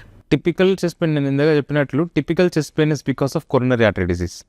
Atypical chest pain is not because of coronary artery disease. అట్లా సింపుల్గా మనం అంతా తీసుకోవాలి. టిపికల్ చెస్ట్ పెయిన్ అంటే గుండెకి రక్తనాళాలకి రక్తం తగ్గిపోయినప్పుడు మనిషి ఏమవుతుంది, ఎక్కువ దూరం నడిచేది అంటే ఎగ్జర్షనల్ చెస్ట్ పెయిన్ అనుకుని గుర్తుపెట్టాలి. అంటే ఎగ్జర్షన్ చేసినప్పుడు చెస్ట్ పెయిన్ రావడం, ఎక్కువ దూరం నడవటం. కానీ పోస్ట్ మీల్ యాంజైనా అంటాం కదా, పోస్ట్ మీల్ అంటే తిన్న వెంటనే గుండె నొప్పి రావటం. So this is typical chest pain. అంటే whenever there is an exertion, post exertion chest pain వస్తే it is typical. Next important point is it is relieved with rest. మనం ఎక్కువ దూరం నడుస్తున్నప్పుడు గుండె నొప్పి వచ్చి ఆగిపోతాం, కూర్చొని ఒక 5-10 నిమిషాలకి నొప్పి తగ్గిపోతుంది, మళ్ళీ నడవటం స్టార్ట్ చేస్తాం. This is a feature of typical chest pain. మూడోది వచ్చేసి it relieves with application of sublingual Sorbitrate. ఇది మనం చాలామంది పేషెంట్స్ గుండె నొప్పి ఉండే వాళ్ళు, గుండెకి కొరోనరీ ఆర్టరీ డిసీజ్ ఉండే వాళ్ళకి ఇచ్చి ఉంటారు ఎవరో ఒక డాక్టర్. అంటే నాలుగు కింద పెట్టుకోవడానికి ఒక టాబ్లెట్ ఇస్తారు, సార్బిట్రేట్ అంటారు. అది పాకెట్లో ఉంటుంది, ఇమీడియట్గా తీసుకొని నాలుగు కింద పెట్టిన వెంటనే గుండె నొప్పి తగ్గిందంటే it is typical chest pain, అంతే, దాంట్లో డౌట్ లేదు. సో ఈ టిపికల్ చెస్ట్ పెయిన్ అనేది it radiates to the left hand and radiates to the neck, jaw and head, అలా గుర్తుపెట్టుకోండి. So some patients will present with jaw pain, teeth pain and neck pain post exertion కొంచెం దూరం నడిచిన వెంటనే కొంచెం నొప్పి వస్తుంది, పంటి నొప్పి వస్తుంది, కూర్చున్న వెంటనే పంటి నొప్పి తగ్గిపోవడం, ఎట్లా కుదరదు కదా. సో అదంతా typical chest pain because of coronary artery disease. A typical chest pain అంటే ఎగ్జాక్ట్లీ ఆపోజిట్. మనం ఏమనుకోవాలి, ఎగ్జర్షనల్ చెస్ట్ పెయిన్ కాకుండా మనం రెస్ట్లో ఉన్నప్పుడు కూడా నొప్పి వస్తే అది హార్ట్ కారణం కాదు, సరేనా. సో మనం గుండెకి నొప్పి వచ్చింది, రెస్ట్ తీసుకున్న తర్వాత గుండె నొప్పి తగ్గిపోవాలి. కానీ రెస్ట్ తీసుకున్న తర్వాత కూడా గుండె నొప్పి తగ్గకపోతే that's an atypical chest pain. Sublingual sorbitrate పెట్టుకున్న తర్వాత ఆ గుండె నొప్పి తగ్గకపోతే it's an atypical chest pain. It is not radiating to the hand and not radiating to the head side. It is radiating to the right hand లేదా it's going to the groin, it is going towards the kidney, అట్లా ఉన్నప్పుడు it's an atypical chest pain. So anything which doesn't match the typical parameters are atypical chest pain and might not be because of heart. So ఈ post meal angina అని చెప్పాను కదా, తిన్న వెంటనే కడుపు నొప్పి. కొంతమందికి కడుపు ఖాళీగా ఉన్నప్పుడు నొప్పి వస్తుంది, గుండె నొప్పి. That is an atypical chest pain. కడుపు నిండా ఉన్నప్పుడు కడుపుకి జీర్ణించుకోవడానికి బ్లడ్ ఎక్కువ కావాలి, అప్పుడు గుండె కొట్లాడుతుంది. కడుపులో ఫుడ్డే లేదు, అలాంటప్పుడు మనకి కడుపులో ఉండే అల్సర్ ఎక్స్పోజ్ అయిపోతుంది. ఎక్స్పోజ్డ్ అల్సర్ వాల్ ఆపోజిట్ వాల్తో టచ్ అవ్వడం కానీ లేదా ఎక్కువ యాసిడ్ ప్రొడ్యూస్ అయ్యి అల్సర్ని ఇంకా ఇరిటేట్ చేయటం కానీ దానివల్ల వచ్చే pain is a gastric pain, it's not a cardiac pain. So it is an atypical chest pain. So కడుపు గ్యాస్ట్రైటిస్ ఉన్న, గ్యాస్ట్రిక్ అల్సర్స్ ఉన్నా మనకు చెస్ట్ పెయిన్ లాంటి ఫీచర్స్ వస్తాయి. But you know that if it relieves after taking food it is not cardiac, if it increases after taking food it is cardiac. So అట్లా మనం clinically కూడా judge చేయొచ్చు whether this presentation is because of heart are not అనేది. And sir ఈ మధ్యలో చూసుకున్నట్లయితే చాలామంది ఇలా తింటుండగానే చనిపోవడం, వాటర్ తాగుతూ అలాగే వాకింగ్ చేస్తూ, అసలు మెయిన్ రీజన్స్ ఏమై ఉండొచ్చు సార్? ఇప్పుడు దీన్ని ఎలా అనుకోవచ్చు? కార్డియా అంటే we know plaque rupture. Heart వల్ల ఇట్లా సడన్గా నడుస్తూ తింటూ చనిపోతున్నారంటే వాళ్ళకి ఒక అన్స్టేబుల్ ప్లాక్ ఉంటుంది. అంటే ఈ ప్లాక్ ఇప్పుడో అప్పుడో తెగిపోవాలని రెడీగా కూర్చొని ఉంటుంది. అలాంటివి మనం యాంజియోగ్రామ్ చేస్తే కానీ లేదా సిటీ చేసినప్పుడు లేదా ఎంఆర్ఐ చేసినప్పుడు పట్టుకోవచ్చు. ఓకే. సో ఎస్పెషలీ యాంజియోలో అయితే మనం చూసేస్తాం ఆ ప్లాక్ చాలా సాఫ్ట్గా ఉంది, ఫ్రెజల్గా ఉంది, కదిలేలాగా ఉంది, అవన్నీ తెలిసిపోతుంది మనకి. సో ఈ తింటూ నడుస్తూ అవన్నీ ఉన్నాయంటే వాళ్ళు ఆ క్రిటికల్ స్టేజ్కి తెచ్చేసుకున్నారు. Even if your body is trying or attempting to lyse a plaque, it can still be dangerous. First thing is don't allow a plaque to form. First prevention is to not allow it to happen. Second prevention is అయిపోయిందంటే దాన్ని స్లోగా సరిదిద్దుకోవడం. మన life style changes అన్ని గ్రాడ్యువల్గా improve చేసుకుంటే ఇవన్నీ మనం we can reverse it. ఒకవేళ రివర్సల్ ప్రొసీజర్లో ఇట్లాంటి ప్రాబ్లమ్స్ జరుగుతున్నాయంటే మనం రెగ్యులర్గా ఫాలోఅప్కి చెకప్కి వస్తూ ఉండాలి, చూస్తూ ఉండాలి. అండ్ సార్ లేడీస్కి సంబంధించినట్లయితే ఈ లేడీస్కి సంబంధించి ఈ హార్ట్ డిసీజ్ మనం ఎలా గుర్తిస్తాం సార్? లేడీస్ మన కంట్రీలో ఏమవుతుందంటే మల్టీఫ్యాక్టోరియల్లో కొంచెం అర్లీగా పట్టుబడరు. ఏమంటే first sedentary habits and life styles చాలా బ్యాడ్ ఉన్నాయి లేడీస్ సైడ్లో. ఎందుకంటే మనకి ఎడ్యుకేషన్ అనేది కొంచెం తక్కువ ladies as compare to gents. ఇంట్లోనే ఉండిపోవటము, పనికి ఎక్కువ పంపించరు ఇప్పుడు కూడా కొంతమంది బ్యాక్వర్డ్ విలేజెస్లో అంతా. సో అలాంటప్పుడు ఇంట్లోనే ఉండి ఇంట్లో లైఫ్ స్టైల్ బాగలేక వాళ్ళకి ఒబిసిటీ యంగ్ ఏజ్లో రావటము and estrogen related irregular fat deposition అవ్వటము, అలాంటప్పుడు వాళ్ళకి ఈ డయాబెటీస్ అనేది తొందరగా వచ్చేస్తుంది ఇన్సులిన్ రెసిస్టెన్స్ వల్ల. సో డయాబెటీస్ వచ్చేసినప్పుడు estrogen though it is thought to be a cardio protective hormone. మనకి ఒక రిస్క్ ఫ్యాక్టర్ లేదా 2 రిస్క్ ఫ్యాక్టర్స్ వచ్చేస్తే డయాబెటీస్తో పాటు బీపీ, హైపర్టెన్షన్ అట్లా వచ్చేస్తే, ప్లస్ డైటరీ హ్యాబిట్స్ పువర్ ఉండి కొంతమంది విలేజెస్లో అయితే పొగాకు అంటే టొబాకో ఎక్కువ తినేయటము, అవన్నీ మల్టిపుల్ రిస్క్ ఫ్యాక్టర్స్ లోగా పెంచుకుంటూ పోతుంటే లేడీస్లో కూడా ఈ మధ్య coronary artery disease especially in the village back డ్రాప్లో ఎక్కువ చూస్తున్నాము. ప్లస్ వాళ్ళు తొందరగా పట్టేందుకు పడరంటే వాళ్ళకి డయాబెటీస్ ఉన్నప్పుడు first of all pain feel అవ్వదు. అండ్ నెంబర్ 2 వచ్చేసి poor economics, socio economic strata or women are less attended to in a family in a backward ప్లేసెస్లో అంతా. సో అలాంటప్పుడు feel sad for women in this kind of places. But definitely women require more attention and more early detection than males. మేల్స్కి ఏంటంటే మనము బయట తిరుగుతూ ఉంటాము, ఏదో ఒకటి తెలిసినా కూడా నొప్పి వచ్చినా కూడా we attend to it earlier than in women. Women ఏమంటే దాచేసుకుంటారు లేదా చెప్పరు, అదొకటి. మల్టీఫ్యాక్టోరియల్ ఉన్నాయి. Like I told most worst thing to happen is literacy should improve. Sir నేను అదే క్వశ్చన్ అడదాం అనుకుంటున్నాను. అంటే లేడీస్కి జెంట్స్కి డిఫరెన్సెస్ ఏంటి సార్? అంటే డిఫరెన్స్ ఉంటుంది ఈ హార్ట్కి సంబంధించింది, ఎందుకలా? ఫీమేల్స్, నేను కార్డియోథొరాసిక్ సర్జన్ కాబట్టి నాకు females are different than male. ఎందుకంటే ఫీమేల్ ఫ్యాట్ హార్ట్ మీద చాలా ఎక్కువ ఉంటుంది. ప్లస్ హార్ట్ లోపల ఉండే రక్త నాళీలు కూడా చాలా డెలికేట్గా ఉంటాయి. లైక్ ఫీమేల్స్ టిష్యూస్ ఆర్ తెలిసిన విషయమే. Male are more grown up, more muscular and their blood vessels are also they have good tensile strength. అదే ఫీమేల్స్లో ఆ స్ట్రెంగ్త్ అనేది కొంచెం తక్కువ ఉంటుంది. ప్లస్ ఫ్యాట్ డెపాజిషన్స్ ఎక్కువ అవుతాయి. సో అలాంటప్పుడు మనకి soft plaques, soft fatty plaques అవన్నీ ఎక్కువ ఉంటుంది ఫీమేల్స్లో. ప్లస్ డయాబెటీస్ అనేది చాలా ఎక్కువ ఉంది ఫీమేల్స్లో as compare to males. So ఇవన్నీ lifestyle changes, works outs అవన్నీ చేయరు. జిమ్కి లేడీస్ ఎక్కడ వెళ్తారు? జెంట్సే ఎక్కువ. 10 మేల్కి ఒక 1 or 2 ఫీమేల్ ఉంటారు జిమ్లో. So these all things have to change.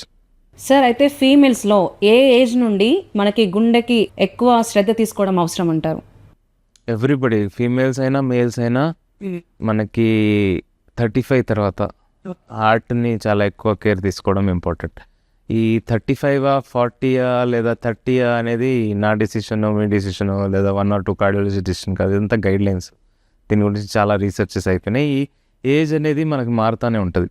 So కొంతమందికి ఈ మధ్య 30 ఏజ్లో, నేనైతే 26 ఏజ్లో కూడా సిఏబీజీ చేసి ఉన్నాను, బైపాస్ సర్జరీస్. రిస్క్ ఫ్యాక్టర్స్ ఉన్నప్పుడు you have to be more early. So it keeps changing. But overall in general principle ఆలోచించాలంటే 35 అనుకోవాలా మనం. ఇంతకుముందు 40 ఉండేది, 35 అనుకోవాలా. Plus if there is a risk factor, suppose you're diabetic from a very young age, 18 years నుంచే smoking ఉంది, 12 years నుంచే మనకి పొగాకు అలవాటు ఉంది, అలాంటప్పుడు హైపర్ టెన్షన్ ఉంది, these kind of risk factors నేను చెప్పినట్లు ఉన్నాయంటే these things have to be modified depending on every patient separately. So any risk factor ఉన్నప్పుడు yearly once you have to go for a checkup for screening. And sir, కొంతమంది శ్వాస తీసుకోవడంలో ఇబ్బంది పడుతుంటారు, అలాగే అలసటకు కూడా అనిపిస్తుంది అంటారు. అలాంటిది ఏమైనా మనం ప్రమాదంగా తీసుకోవచ్చా సార్? ఖచ్చితంగా తీసుకోవాలి. సపోజ్ ఇది చాలా డిపార్ట్మెంట్స్ ఉన్నాయి ఇప్పుడు మన బాడీలో, సిస్టమ్ బట్టి ఒక్కొక్క డిపార్ట్మెంట్ ఉంది. బ్రెయిన్, న్యూరో, కంటికి, ఆఫ్తాలు, ముక్కుకి, ఏంటి, అట్లా ఎన్నో డిపార్ట్మెంట్స్ ఉన్నాయి. ప్రతి బాడీ పార్ట్కి ఒక్కొక్క డిపార్ట్మెంట్ ఉంది. కార్డియాక్ పరంగా నేను ఆలోచిస్తున్నాను, కానీ కార్డియాక్ ఒకటే కాదు. ఇప్పుడు ఆ డిస్నియా ఉందంటే లంగ్స్ ప్రాబ్లం ఉండొచ్చు, హార్ట్కి ప్రాబ్లం ఉండొచ్చు, అబ్డామన్ ప్రాబ్లం ఉండొచ్చు, హార్మోనల్ ప్రాబ్లం ఉండొచ్చు, ఏ ప్రాబ్లం అనేది. బట్ నా హార్ట్ పరంగా అనుకుంటే డిస్నియా కెనాట్ బీ లెఫ్ట్. నేను చెప్పినట్టు NYHC క్లాస్లో dyspnoea is the second most important factor. If coronary artery disease పరంగా వస్తే, whenever there is a block in coronary artery and patient is diabetic or even if is not diabetic but ignored, chest pain రావటము, పోలే ఇదేందో ఏదో ఒకటి మనం బరువు ఎత్తి ఉంటాం వచ్చి ఉంటుంది అని స్లోగా ఇగ్నోర్ చేసుకుంటూ పోతే heart will start getting accustomed itself. Heart సైజ్ని పెంచుకుంటుంది, కార్డియోమెగాలి అంటాం మనం. సో హార్ట్ సైజ్ని పెంచుకుంటూ దాని బలంని తగ్గించుకుంటూ గుండె స్పీడ్ని పెంచుకుంటూ పోతుంది. సపోజ్ బాడీకి 5 లీటర్ బ్లడ్ కావాలా, దానికి 70 సార్లు కొట్టుకుంటుంది హార్ట్. సపోజ్ మీ బాడీకి 5 లీటర్ బ్లడ్ ఇవ్వడానికి హార్ట్ దగ్గర ఇది లేదు, బలం లేదు, అలాంటప్పుడు గుండె దాని స్పీడ్ని పెంచుకుంటుంది. బీపీ తక్కువ ఉన్నప్పుడు, బీపీ తగ్గిపోతుంది కదా, సో బీపీ సపోజ్ మీది 90 ఉంటుంది, 120 బీపీలో ఉన్నప్పుడు 72 హార్ట్ రేట్కి మీకు 5 లీటర్ దొరుకుతుంది. సపోజ్ మీకు 5 లీటర్ కావాలా, మీ బీపీ 90 100 ఉంది, అలాంటప్పుడు గుండె ఏం చేయాలి, స్పీడ్ని పెంచుకోవాలి. హార్ట్ రేట్ పెరిగిపోతుంది, 90 100 వెళ్ళిపోతుంది. ఆ హార్ట్ రేట్ పెరిగినప్పుడు, ఇప్పుడు మీరు రన్నింగ్ చేస్తున్నారంటే మీ హార్ట్ రేట్ పెరుగుతుంది, అప్పుడే ఆయాసం రాదు. సో అలాగే హార్ట్ రేట్ పెరుగుతూ మీకు ఆయాసం స్టార్ట్ అయిపోతుంది. కొంతమందికి ఏమవుతుంది, ఎజెక్షన్ ఫ్రాక్షన్ తగ్గిపోతుంది. అంటే హార్ట్లో 100 ml బ్లడ్ వస్తే శరీరానికి 65 ml వెళ్ళిపోవాలా, మిగతా 35 ml హార్ట్లో ఉంటుంది. అంటే 65% is your EF. Just simple లాంగ్వేజ్లో ఎక్స్ప్లెయిన్ చేస్తున్నా. హార్ట్కి 100 ml వస్తే బాడీకి 100 ml ఇచ్చేది, 65 ఇస్తుంది, మిగతా 35 పెట్టుకుంటుంది. అది నెక్స్ట్ సప్లైలో వెళ్ళిపోతుంది నెక్స్ట్ సైకిల్లో. కానీ ఈ 65 అనేది తగ్గుతూ వస్తుంది, 55, 50, 45, 40. హార్ట్ ఫెయిల్యూర్ అంటాం మన దాన్ని. హార్ట్ ఫెయిల్యూర్ స్టేజ్ ఎప్పుడు వస్తుంది, డయాబెటీస్ ఉన్న పేషెంట్స్కి నొప్పి రాకపోతే స్లోగా హార్ట్ ఫెయిల్ అవ్వడం స్టార్ట్ అవుతుంది. అప్పుడు ఏమవుతుంది, హార్ట్ 30% ఎజెక్షన్ ఫ్రాక్షన్ ఉంది అనుకుందాం. అంటే 30% అంటే హార్ట్కి 100 ml వస్తే 30 ml ముందుకు వెళ్తుంది, మిగతా 70 ml హార్ట్లోనే ఉండిపోతుంది. This is for 1 cycle, 1 beat. Every బీట్లో 70 ml ఉండిపోతే 10 బీట్స్కి 700, 100 బీట్స్కి 7,000, అంటే 7,000 ml హార్ట్లో ఉండొచ్చా? Body total MLA 5 litre. అక్కడ ఎక్కడికి పోతుంది వాల్యూమ్? ఇది మళ్ళీ బ్యాక్ వెళ్ళిపోయి లంగ్స్లో స్పిల్ అయిపోతుంది. లంగ్స్లో ఉండాల్సింది ఎయిర్. ఇప్పుడేమవుతుంది, లంగ్స్ నిండా బ్లడ్ ఉంటుంది, వాళ్ళకి ఊపిరి తీసుకోవడానికి కష్టం అయిపోతుంది, ఆయాసం పెరిగిపోతుంది, సివియర్ హార్ట్ ఫెయిల్యూర్ అంటాం. మనం ఏం చేస్తాం, డయాలసిస్ ఇచ్చి ఎక్కువ బ్లడ్ని అల్ట్రాఫిల్ట్రేట్ యూరిన్గా తీస్తాం. యూరిన్లో ఎక్కువ నీళ్ళు తీసి ఓరల్ ఇంటేక్ తగ్గించేసి, కొంతమందికి 1 లీటర్ 1.5 లీటర్ పర్ డేనే తాగండి నీళ్ళు అంటాం. సో ఈ బ్లడ్ వాల్యూమ్ని మనం మేనేజ్ చేయడం ఒక స్ట్రాటజీ హార్ట్ ఫెయిల్యూర్లో. So dyspnoea is definitely a cause of heart failure is cause of the dyspnoea. Okay sir. And మనకి చెస్ట్ పెయిన్ వస్తుంది కదా సార్, ఎప్పుడు ఎమర్జెన్సీగా తీసుకోవాలి ఆ చెస్ట్ పెయిన్ని? పోస్ట్ ఎగ్జర్షన్ అయిన వెంటనే చెస్ట్ పెయిన్ రావడం అంటే మనము అలర్ట్ అయిపోవాలి. నెంబర్ 2 వచ్చేసి తిన్న వెంటనే పోస్ట్ మీల్ యాంజైనా. తిన్న తర్వాత కడుపు నిండా ఉన్నప్పుడు బిర్యానీకి వెళ్ళిపోయినాము పార్టీకి, కడుపు నిండా బిర్యానీ తినేసి చెస్ట్ పెయిన్ వచ్చేసిన అంటే ఇమ్మీడియట్గా అలర్ట్ అయిపోవాలి, ఈ chest pain is not common అని. 3వది ఏదైనా బ్యాడ్ న్యూస్ గుడ్ న్యూస్ ఇన్న వెంటనే చెస్ట్ టైట్ అయిపోవడం, ఆయాసం వచ్చేయడం, ఊపిరి తీసుకోవడం టైట్గా ఉంది అనిపించడం, చెమటలు పట్టేస్తాయి. ఇవన్నీ మనకి అలర్ట్ చేసేయాలి సంథింగ్ ఇస్ గోయింగ్ రాంగ్ అనేది. So any type of chest pain post exertional may be related to heart. చాలామంది కొన్ని లక్షణాలు అంటే మనకి తెలియదు, పట్టించుకోరు, అవి ఇది వస్తుంది నెక్స్ట్ అవి మనకి గుండె సమస్యగా మారుతూ ఉంటాయి. మెయిన్గా అవి ఏ లక్షణాలు అయి ఉండొచ్చు? Obesity is one of the most important thing people ignore. అంటే తిని ఎక్కువ వెయిట్ అయిపోవడము, లైఫ్ స్టైల్ చాలా బ్యాడ్ ఉంది, ఒబేసిటీ మనకు తెలుస్తుంది బాడీ పెరుగుతానే ఉంది అన్నప్పుడు లైట్ తీసుకునే పర్వాలేదు, ఇంకా ఏమవుతుంది మనకి, మన ఇంకా పెళ్ళి అయిపోయింది, ఏ ఒళ్ళు తగ్గితే ఎవరు పట్టించుకుంటారు, తినడము, స్ట్రెస్ ఎక్కువ తీసుకోవడము, అలాంటప్పుడు స్ట్రెస్ తర్వాత మనకి ఏదైనా చెస్ట్ టైట్నెస్, నేను ఇందాక చెప్పినట్లు అట్లా ఏమైనా జరగటము, అవన్నీ లైట్ తీసుకుంటుంటే తప్పు. నెక్స్ట్ వచ్చేసి కొంతమంది బ్లడ్ టెస్ట్స్కి వెళ్తారు, కానీ ఆ బ్లడ్ టెస్ట్లో కొంచెం షుగర్స్ ఎక్కువ ఉన్నాయి, కొంచెం లిపిడ్స్, కొలెస్ట్రాల్స్ ఎక్కువ ఉన్నాయి, దానికి కావాల్సిన లైఫ్ స్టైల్ చేంజెస్ అవన్నీ తెచ్చుకోకపోవడము, అదంతా ఇగ్నోర్ చేస్తే తప్పు. సార్ మెయిన్గా ఎవరెవరు ఈ గుండె టెస్టులు చేయించుకోవాలి సార్? గుండె టెస్ట్లు first of all risk factors ఉంటే ఖచ్చితంగా చేసుకోవాలి ఇయర్లీ వన్స్. అంటే మేజర్ హెల్త్ చెకప్ కానీ లేదా మేజర్ కార్డియాక్ ఇవాల్యుయేషన్ అట్లాంటివి. రిస్క్ ఫ్యాక్టర్స్ అంటే నేను ఆల్రెడీ మీకు 5 ఎలాబొరేట్గా చెప్పాను, అవన్నీ ఉన్నవాళ్ళు ఎవ్రీ ఇయర్లీ వన్స్ చేసుకోవాలి. అండ్ ఒక ఏజ్ తర్వాత ఇయర్లీ వన్స్ చేసుకోవడం కరెక్టే, 35 or 40 అనుకోవచ్చు. 40 వరకు if the patient is very healthy, no issues, no comorbidities అంటే 40 తర్వాత అయినా ఇయర్లీ వన్స్ చేసుకోవాలా. ఏదైనా ఉంటే 35 and above every yearly once చేసుకోవాలా. And major heart health checkup అంటే మనము ఇవే ఉంటాయి, ఎకో, ఈసీజీ. అవును సార్. మెయిన్గా ఫస్ట్ మీరు చూపించే మెయిన్ టెస్ట్లు ఏంటి సార్? ఫస్ట్ రూటీన్గా అయితే బ్లడ్ టెస్ట్లు అయితే చేస్తాము. బ్లడ్ టెస్ట్లో కొన్ని థింగ్స్ ఇండైరెక్ట్గా మనకి ఇండికేట్ చేస్తాయి. ఫర్ ఎగ్జాంపుల్ కొంతమంది పేషెంట్స్కి షుగర్స్ 3 monthsలో ఎంత కంట్రోల్లో ఉందని చెక్ చేయడానికి HbA1c అని ఒకటి చేస్తాము. నెంబర్ 2 వచ్చేసి మనం కొంతమంది పేషెంట్స్కి HSCRP అనే ఒక టెస్ట్ చేస్తాము, highly sensitive C reactive protein. ఇవన్నీ cardiac related some diseases, valve డిజీజెస్లో అట్లాంటివి పెరుగుతాయి. మూడోది వచ్చేసి మనకి simple cholesterol, lipid profile, cholesterols high ఉన్నప్పుడు అవన్నీ చెక్ చేసుకోవచ్చు. నాలుగోది ఈ చెస్ట్ పెయిన్ ఉన్న వాళ్ళు మనం కొంతమంది పేషెంట్స్కి ట్రాప్ ఐ అనేది ఒక టెస్ట్ చేస్తాము, ట్రోపోనిన్ అంటాము. అది మయోకార్డియల్ మసిల్ మార్కర్స్, అంటే కార్డియాక్ మార్కర్స్ అంటారు. మసిల్ ఏదైనా డ్యామేజ్ అయినప్పుడు ఇది ప్రొడ్యూస్ అవుతాయి ఆ మసిల్స్ నుంచి. ఫర్ ఎగ్జాంపుల్ ఇప్పుడు చికెనే లేదా మటనే ఒక మసిల్ని మనము కుక్ చేసేటప్పుడు చికెన్ ఒక అరోమా వస్తుంది, మటన్ ఒక అరోమా. అలాగే సేమే కార్డియాక్ మజిల్కి ఏదైనా బ్లడ్ సప్లై తగ్గిపోయినప్పుడు ఈ మజిల్ డ్యామేజ్ అవుతుంది. ఆ డ్యామేజ్ అయినప్పుడు కొన్ని మార్కర్స్ బయటకు వస్తాయి, ఐఆర్ స్పెసిఫిక్ ఫర్ హార్ట్ అనమాట. సో అది మనం చెక్ చేసుకోవాలా. సో ట్రాప్ ఐ అనేది చెస్ట్ పెయిన్ కంప్లీట్ చేసే పేషెంట్స్కి quantitative or qualitative trop I, CPKMB అవన్నీ చేస్తాం. సో ఇవన్నీ హార్ట్ రిలేటెడ్ కార్డియాక్ బయోమార్కర్స్. దాని కాకుండా ఇంకా చాలా స్పెసిఫిక్ ఇది ఉన్నాయి.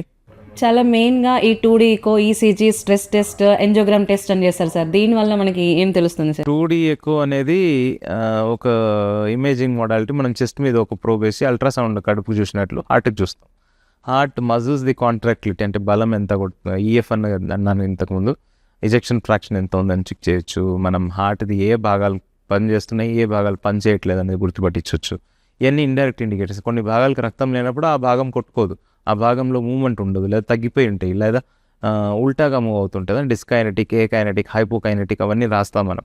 So regional valve motion abnormalities అలాంటివి చెక్ చేసుకోవచ్చు. ప్లస్ వాల్వ్, హార్ట్ లోపల వాల్వ్స్ ఉంటాయి. వాల్వ్స్ పని ఏంటంటే గుండె నుంచి రక్తం ఒక డైరెక్షన్లోనే వెళ్ళాలి. మన మోటార్స్లో కూడా వాల్వ్ ఉంటుంది పొలంలో. దాని పని ఏంటి, బావి నుంచి నీళ్లు పొలంకి వెళ్ళాలి, పొలం నుంచి నీళ్లు బావికి వెళ్ళకూడదు కదా. సో బావిలో 500 లీటర్లు నీళ్ళు వచ్చిందంటే పొలంకి 500 వెళ్ళిపోవాలి. మీరు 5 పంటలు పెట్టుకున్నారు, ఒకటేమో వంకాయ, ఇంకోటి బీరకాయ, 4 బెండకాయ, 5 మిరపకాయ పెట్టుకున్నారు, అన్నిటికీ 100 లీటర్లు వెళ్ళిపోవాలి. సపోజ్ మీ మోటార్లో ఒక వాల్వ్ ఉంది, ఆ వాల్వ్లో నీళ్లు ఒక డైరెక్షన్లోనే పోయేది ఉంది, ఆ వాల్వ్ చెడిపోయింది, చిక్కిపోయిందో లేదా లీక్ వచ్చేసిందో, సో 500 కాకుండా 100 పోతుంది, అప్పుడు మీ పంట ఎండిపోతుంది. మిగతా 400 ఎక్కడ పోయింది, మళ్ళీ బావిలోకి పడిపోయింది, లీక్ అయిపోయింది కదా. సో హార్ట్లో కూడా సిమిలర్ ఒక వాల్వ్ ఉంటుంది. ఆ valve mitral valve, aortic valve, pulmonary valve and tricuspid valve అని కొన్ని వాల్వ్స్ ఉంటాయి. దాన్ని డైరెక్షన్ ఆఫ్ బ్లడ్ని మేనేజ్ చేస్తుంటాయి. హార్ట్ నుంచి బ్లడ్ బాడీకి వెళ్తుండదు, అది కనుక లీక్ అయ్యి మళ్ళీ రిటర్న్ హార్ట్కి వచ్చేస్తే మళ్ళీ రిటర్న్ వెళ్ళి లంగ్స్ పడిపోతుంది, ఆయాసం పెరిగిపోతుంది. సో వాల్వులర్ హార్ట్ డిసీజ్ అనేది మనం ఎకోలో చూడొచ్చు. ఇలాంటప్పుడు వాల్వ్ రీప్లేస్మెంట్స్ అట్లాంటివన్నీ ప్లాన్ చేస్తాం. వాల్వ్ రీప్లేస్మెంట్స్ అవన్నీ ఉన్నాయి. సో ఎకోలో ఇవన్నీ చూస్తాము. ఈసీజీ అనేది మన హార్ట్ది ఒక ఎలక్ట్రికల్ ఇంపల్స్ని క్యాప్చర్ చేస్తుంది, ఒక గ్యాల్వనోమీటర్ లాగా. హార్ట్ కొట్టుకుంటున్నప్పుడు దాని ఎలక్ట్రిసిటీ పాజిటివ్గా ఉందా నెగిటివ్గా ఉందంటే it's going away from you or towards you వచ్చినప్పుడు it creates a positive deflection. When it goes away from you it creates a negative deflection. So దాంట్లో వేరియస్ లీడ్స్ ఉన్నాయి, lead 1, lead 2, lead 3, AVL, AVR, AVF right hand, left hand ఇన్ఫీరియర్కి, plus V1, V2, V3. So 12 lead ECG అంటాం మనం. 12 leads each part of the హార్ట్ని determine చేస్తాయి. So ఈసీజీలో చూసినప్పుడు ఏ హార్ట్కి ఎలక్ట్రికల్ ఇంపల్స్ తక్కువ ఉంది, ఏ పార్ట్ ఆఫ్ ద హార్ట్కి ఎలక్ట్రికల్ ఇంపల్స్ ఎక్కువ ఉంది. ఫర్ ఎగ్జాంపుల్ హైపర్టెన్షన్లో లేదా హైపర్ట్రోఫీలో అంటే మజిల్స్ చాలా ఎక్కువ డెవలప్ అయిపోయినాయి అంటే మనకి వేవ్ ఫామ్స్ చాలా పెద్దగా విశాలంగా వచ్చేస్తాయి. కొంతమందికి హార్ట్ అటాక్ వల్ల హార్ట్ ఫంక్షన్ తక్కువ ఉన్నప్పుడు వేవ్ ఫామ్ది యాంప్లిట్యూడ్ చాలా తక్కువ ఉంటుంది. ఒబేస్ పేషెంట్స్కి పెద్ద థిక్ చెస్ట్ వాల్ ఉన్నప్పుడు ఎలక్ట్రికల్ ఇంపల్స్ చాలా డెప్త్లో ఉంది కదా, క్యాప్చర్ అవ్వవు. సో అలాంటప్పుడు కొన్ని ఉన్నాయి కండిషన్స్, చాలా ఉన్నాయి. మనం ఈసీజీలో చాలా థింగ్స్ తెలుసుకోవచ్చు. So basic and most basic important modality for any cardiac element నా ప్రకారం అయితే ఈసీజీ. ఎనీ చెస్ట్ పెయిన్ అంటే ఫస్ట్ ఈసీజీ చేసేయాలా, అది కడుప కాళ్ళ ముక్క అనే తర్వాత ఈసీజీ చేసుకోవాలా. ఈసీజీ నార్మల్ ఉందంటే మిగతా అన్నిటికీ ట్రీట్మెంట్ చేసుకోవచ్చు. ఈసీజీ అబ్నార్మల్ ఉందంటే హార్ట్ సబ్సే important, most important organ of our body heart, కాబట్టి ECG is very vital. ECG ఎక్కువ. తర్వాత టీఎంటీ ట్రెడ్మిల్ టెస్ట్. కొంతమందికి చెస్ట్ పెయిన్ ఉన్నా కూడా లేదా హార్ట్లో ప్రాబ్లం ఉన్నా కూడా మనకి ఈసీజీ నార్మల్ రావచ్చు, ఎందుకంటే వాళ్ళు రెస్ట్లో ఉన్నారు. ఈసీజీ ఉన్నప్పుడు చేస్తున్నప్పుడు ఏమైనా మంచి పరిగెడుతున్నాడా, ఎక్సర్షన్లో ఉన్నాడా, లేదు, నార్మల్గా పడుకున్నాడు, రిలాక్స్ ఉన్నాడు, ఈసీజీ తీసినారు, నార్మల్ వచ్చేసింది, పంపించేస్తే ఇంటికి వెళ్ళే లోపల హార్ట్ అటాక్ వచ్చి చచ్చిపోతారు. తర్వాత వచ్చి గొడవలు ఆడతారు, ఎందుకు ఈసీజీ నార్మల్ అన్నారు మీరు, ఎందుకు వచ్చింది హార్ట్ అటాక్ అంటే. ఇది నార్మల్గా ఉన్నప్పుడు ఈసీజీ అంటే చెస్ట్ పెయిన్లో తీసిన ఈసీజీ వేరు ఉంటుంది, రెస్ట్లో ఉన్నప్పుడు చెస్ట్ పెయిన్ లేనప్పుడు తీసి వేరు ఈసీజీ వేరు ఉంటుంది. సో ఇవన్నీ ఎర్లీ స్టేజెస్ ఆఫ్ హార్ట్ అటాక్లో పట్టుబడవు. అలాంటప్పుడు మనం పేషెంట్ని స్ట్రెస్ అంటే కొంచెం ట్రెడ్మిల్ చేయించి ఈసీజీ చేపిస్తూ ఉంటారు, కొంచెం హై ఎక్సర్సైజ్ చేయించి హార్ట్ రేట్ని పెంచి ఈసీజీ తీపిస్తారు. సో ఇవన్నీ stress related TMT treadmill test, stress ఎక్కువ స్ట్రెస్ అవన్నీ చేసి హార్ట్ది ఎలా ఉందని చూస్తాం. సో ఇవన్నీ స్ట్రెస్ రిలేటెడ్ ఇమేజింగ్ మోడాలిటీస్. కొంతమందికి యాంజియోగ్రామ్ అవసరం వస్తుంది. సో ఇవన్నీ దాటుకున్న తర్వాత మనం కన్ఫర్మ్ అయ్యాము హార్ట్ లేదని ప్రాబ్లం ఉంది అని అనుకుంటే యాంజియోగ్రామ్కి ఎక్స్పోజ్ చేస్తాం పేషెంట్. అంటే ఆర్టరీస్ని పొడిచి లోపలికి వెళ్ళి ఫీమోరల్ ఆర్టరీ రేడియల్ ఆర్టరీని పొడిచి హార్ట్ వరకు వెళ్తాము. హార్ట్ మీద ఉన్న రక్తనాళీల్లో డై ఇంజెక్ట్ చేసి ఎంత డై ముందుకు వెళ్తుందని చూస్తాం.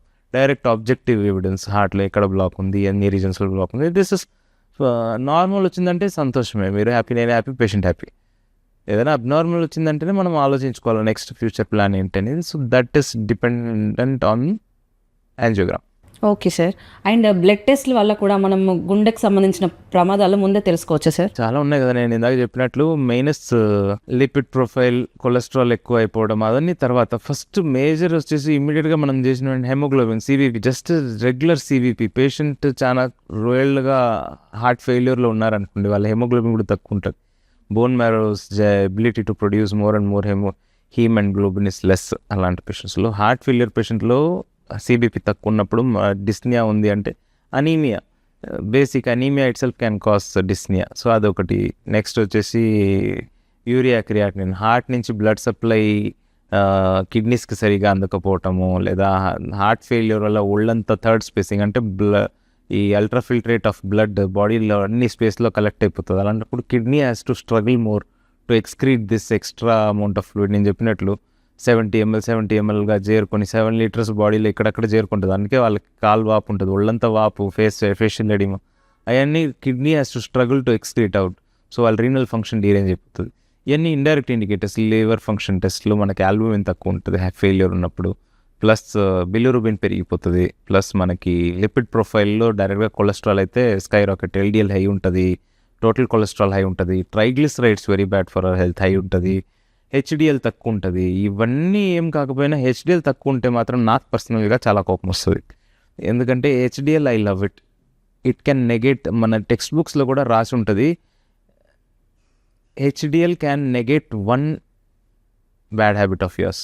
నెగేట్ అంటే సపోజ్ మీకు డయాబెటీస్ ఉందో, లేదా మీకు కొలెస్ట్రాల్స్ హై ఉన్నాయో, ట్రైగ్లిసరైడ్స్ హై ఉన్నాయో, లేదా బీపీ ఉందో, HDL has capacity to negate one of them. అంతకన్నా ఎక్కువ లగ్జరీ దానికి లేదు. సో మీరు ఏదైనా ఒక బ్యాడ్ హ్యాబిట్ ఉంటే హెచ్డిఎల్ పెంచుకోవడం గురించి ఆలోచించండి. ఎక్కువ రన్నింగ్ చేయాలా, ఎక్సర్సైజ్ చేయాలా, టొబాకో బంద్ చేసేసేయాలా. So HDL will increase and you will be safe. So అట్లా అనుకుని హెచ్డిఎల్ మనకు ఒక ఇది అడ్వాంటేజ్ లాగా. సో అదొకటి. హెచ్ఎస్సిఆర్పి చెప్పాను, ఇంకా చాలా ఉన్నాయి. అండ్ మన బాడీలో ఎలాంటి ప్రాబ్లం లేకున్నా కూడా మనం గుండెకి సంబంధించిన టెస్ట్లు చేయించుకోవచ్చు అంటారా?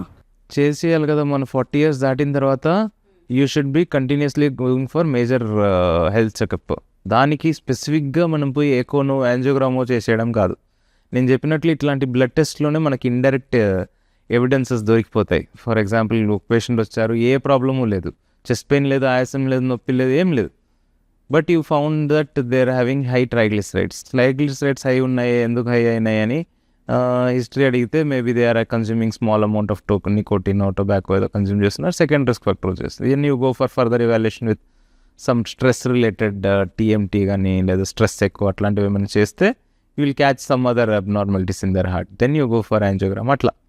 సో ఒక 40 తర్వాత రెగ్యులర్గా చేసుకుంటుంటే సమ్ ఆర్ అదర్ ఇండైరెక్ట్ ఇండికేటర్స్తో we can catch this kind of cardiac diseases in early స్టేజ్లో పట్టుకుంటే తొందరగా ట్రీట్ చేసుకోవచ్చు. అండ్ సార్ ఎలాంటి శస్త్రచికిత్స లేకుండా ఈ సమస్యకి మనం చికిత్స చేయగలమా? Yeah, so many are there. First ఈ ట్రీట్మెంట్స్ వచ్చేసి శస్త్రచికిత్స అంటే ఏం పొడచకుండా అంటే మెడిసిన్స్ ఉన్నాయి. ఫస్ట్ ఆఫ్ ఆల్ మెడిసిన్స్ అంటే బ్లడ్ థిన్నర్స్ ఫస్ట్ మోస్ట్ కామన్గా వేసేస్తాం మనం. ఎకోస్ప్రిన్ అంటే ఆస్ప్రిన్, పాతకాలం డిస్ప్రిన్ అని వచ్చేది మనకి తలనొప్పికి వచ్చే ట్యాబ్లెట్ వేసే. డిస్ప్రిన్ అనేది, ఆస్ప్రిన్ అనేది రక్తంని కొంచెం పల్సర్ చేసేస్తుంది. సో బ్లడ్ వెజల్స్ ఒకవేళ నేరో ఉన్నా కూడా, or blood vessel is an entity where any time any injury can occur. అప్పుడు ఆ ప్లేట్లెట్స్ అనేది అక్కడ వెళ్ళి కూర్చొని పెద్ద ప్లాక్ ఫామ్ చేయకుండా మనం ముందుగా ప్రివెన్షన్గా ఆస్ప్రిన్ పెట్టేస్తాం. సో ప్లేట్లెట్స్ని కొంచెం తక్కువ పని చేపిస్తాయి ఇవి. డిఏపి, యాంటీ ప్లేట్లెట్ డ్రగ్స్ అంటారు మనం దీన్ని. సో ఆస్ప్రిన్ అనేది పెడతాము. క్లోపిడోగ్రల్ అనేది కొన్ని డ్రగ్స్ ఉన్నాయి మనకి. అటోర్వా స్టాటిన్ అంటే స్టాటిన్స్, అటోర్వా, రోసువా అన్ని చాలా స్టాటిన్స్ ఉన్నాయి. ఈ డ్రగ్స్ ఏం చేస్తాయి, బాడీలో కొలెస్ట్రాల్ తగ్గించుకుంటాయి. సో ఈ మెడిసిన్స్ ద్వారా మనం రక్తాన్ని పల్సర్ చేసుకొని ఒకవేళ పాత్ నారో అయినా కూడా రక్తం అందేలాగా, నెక్స్ట్ కొలెస్ట్రాల్స్ తగ్గించుకోవడానికి, మూడోది గుండె స్పీడ్ కొంచెం తగ్గించుకోవడానికి బీటా బ్లాకర్స్ అవన్నీ ఉన్నాయి. సో అవన్నీ పెట్టుకొని మనం హార్ట్ని సేఫ్ చేసుకోవచ్చు మెడికేషన్స్ త్రూ. పొడిచి చేయడం అంటే ఈ స్టెంట్, ఉన్న రక్తనాళాలే సరిదిద్దుకోవడం. దేవుడిచ్చిన రక్తనాళాలు బ్లాక్స్ వచ్చేసినాయంటే ఒక వైర్ త్రూ వెళ్తాము, ప్లాక్స్ కాల్షియం ఏదైనా ఫామ్ అయి ఉన్నాయంటే దాన్ని పగలగొట్టేసి టన్నల్ లాగా ఒక స్టెంట్ కట్టేస్తాం. ఫర్ ఎగ్జాంపుల్ ఇప్పుడు మీరు ఇక్కడి నుంచి ముంబై పోవాలా, రోడ్ బ్లాక్ అయిపోయిందంటే ఫస్ట్ చాయిస్ ఏంటి, గవర్నమెంట్ ఏం చేస్తుంది, రాళ్ళని పగలగొట్టి టన్నల్ కట్టేస్తుంది. సో ఉన్న రోడ్ని సరిదిద్దుకోవడం స్టెంట్. రెండోది వచ్చేసి ఒకవేళ అది సరిదిద్దుకోవడం రావట్లేదు, రాయి చాలా ఎక్కువ ఉంది, చాలా డిఫ్యూజ్గా పడి ఉన్నాయంటే నెక్స్ట్ ఏంటి, బైపాస్ రోడ్ కట్టేస్తుంది. ఇక్కడి నుంచి ముంబైకి పోవడానికి చాలా బైపాస్ రోడ్లు ఉన్నాయి. లోనావాలా బైపాస్ ఉంది, పునా బైపాస్ ఉంది, సోలాపూర్, గుల్బర్గా బైపాస్ ఉంది. అది బైపాస్ రోడ్, ఇది బైపాస్ సర్జరీ. బైపాస్ సర్జరీ అంటే రక్తం అందించడానికి కొత్త రక్తనాళాలు సృష్టించడం. కాళ్ళ నుంచి కానీ, చేతుల నుంచి కానీ, గుండె ఎముక పక్క నుంచి కానీ రక్తనాళాలు తీసి గుండె మీదకి వేసేస్తాం. గుండెకి రక్తం అందించడానికి కొత్త దారిలు సృష్టిస్తాం. కొంతమంది సర్జరీస్ వద్దన్నారంటే మూడో మార్గం నేను చెప్పినట్టు మందుల ద్వారా రక్తం పలచకుంటే దారి సన్నగా ఉన్నా కూడా రక్తం దూరి వెళ్ళిపోతుంది. అంటే ఇప్పుడు రోడ్డు మీద రాయపడి ఉంది, బస్సు లారే పోదు. అదే సైకిల్ కానీ పోవాలంటే లేదా బైక్లో పోవాలంటే చిన్న దారి దొరికినా దూరి వెళ్ళిపోతాం. సో మీరు ఇప్పుడు ముంబైకి 1 లీటర్ పాలు తీసుకుపోవాలంటే బైక్లో ఈజీగా వెళ్ళిపోతారు. అదే ఒకరోజు ఫంక్షన్కి వెళ్ళాలి, 1000 లీటర్లు పాలు తీసుకుపోవాలి, బైక్లో ఎట్లా తీసుకుపోతారు. అప్పుడు బస్సు లారీ గుర్తొస్తుంది, అరే మనం రోడ్ సరిదిద్దుకుని ఉంటే బస్సు లారీ తీసుకెళ్ళిపోయే వాళ్ళం కదా అని. అంటే ఇది కూడా అంతే, మెడిసిన్స్ వేసుకొని మనం దాంతోనే స్ట్రీట్ అయిపోదాం అనుకుంటే కుదరదు. రక్తనాళీలో బ్లాక్ ఉందంటే సన్న దారి నుంచి రక్తం అందించడానికి మందులు కొద్దిసేపు పనిచేస్తుంది. అదే డిమాండ్ పెరిగిపోయిందంటే బాడీకి ఎక్కువ దూరం నడవాలా లేదా కడుపు నిండా ఆహారం తినాలి, నేను చెప్పినట్టు ఏదైనా బాడీకి డిమాండ్ పెట్టినప్పుడు ఈ మెడిసిన్స్ అనేది సరిగా పనిచేయవు. కొంచెం వరకే ఇట్ కెన్ హెల్ప్. అప్పుడు మనకి స్టెంట్ కానీ సర్జరీ కానీ అవసరం చేసి ఉంటే బాగుండు అని అనిపిస్తుంది. సరేనా? సో మెడిసిన్స్ అయితే ఖాయం. 4వది వచ్చేసి మనిషి పని తగ్గించుకోవాలి. అంటే ఇప్పుడు రక్తనాళాలు బ్లాక్ వచ్చేసినాయి అనుకుందాం, 10% బ్లడ్ వెళ్తుంది, మనిషితో 100% పని ఎందుకు చేయించుకోవాలా? హార్ట్కి 10% బ్లడ్ ఇచ్చినామంటే బాడీకి 10% పని ఇవ్వు. హార్ట్కి 50-20% పని బ్లడ్ ఇచ్చినామంటే బాడీకి 20% పని ఇవ్వాలి.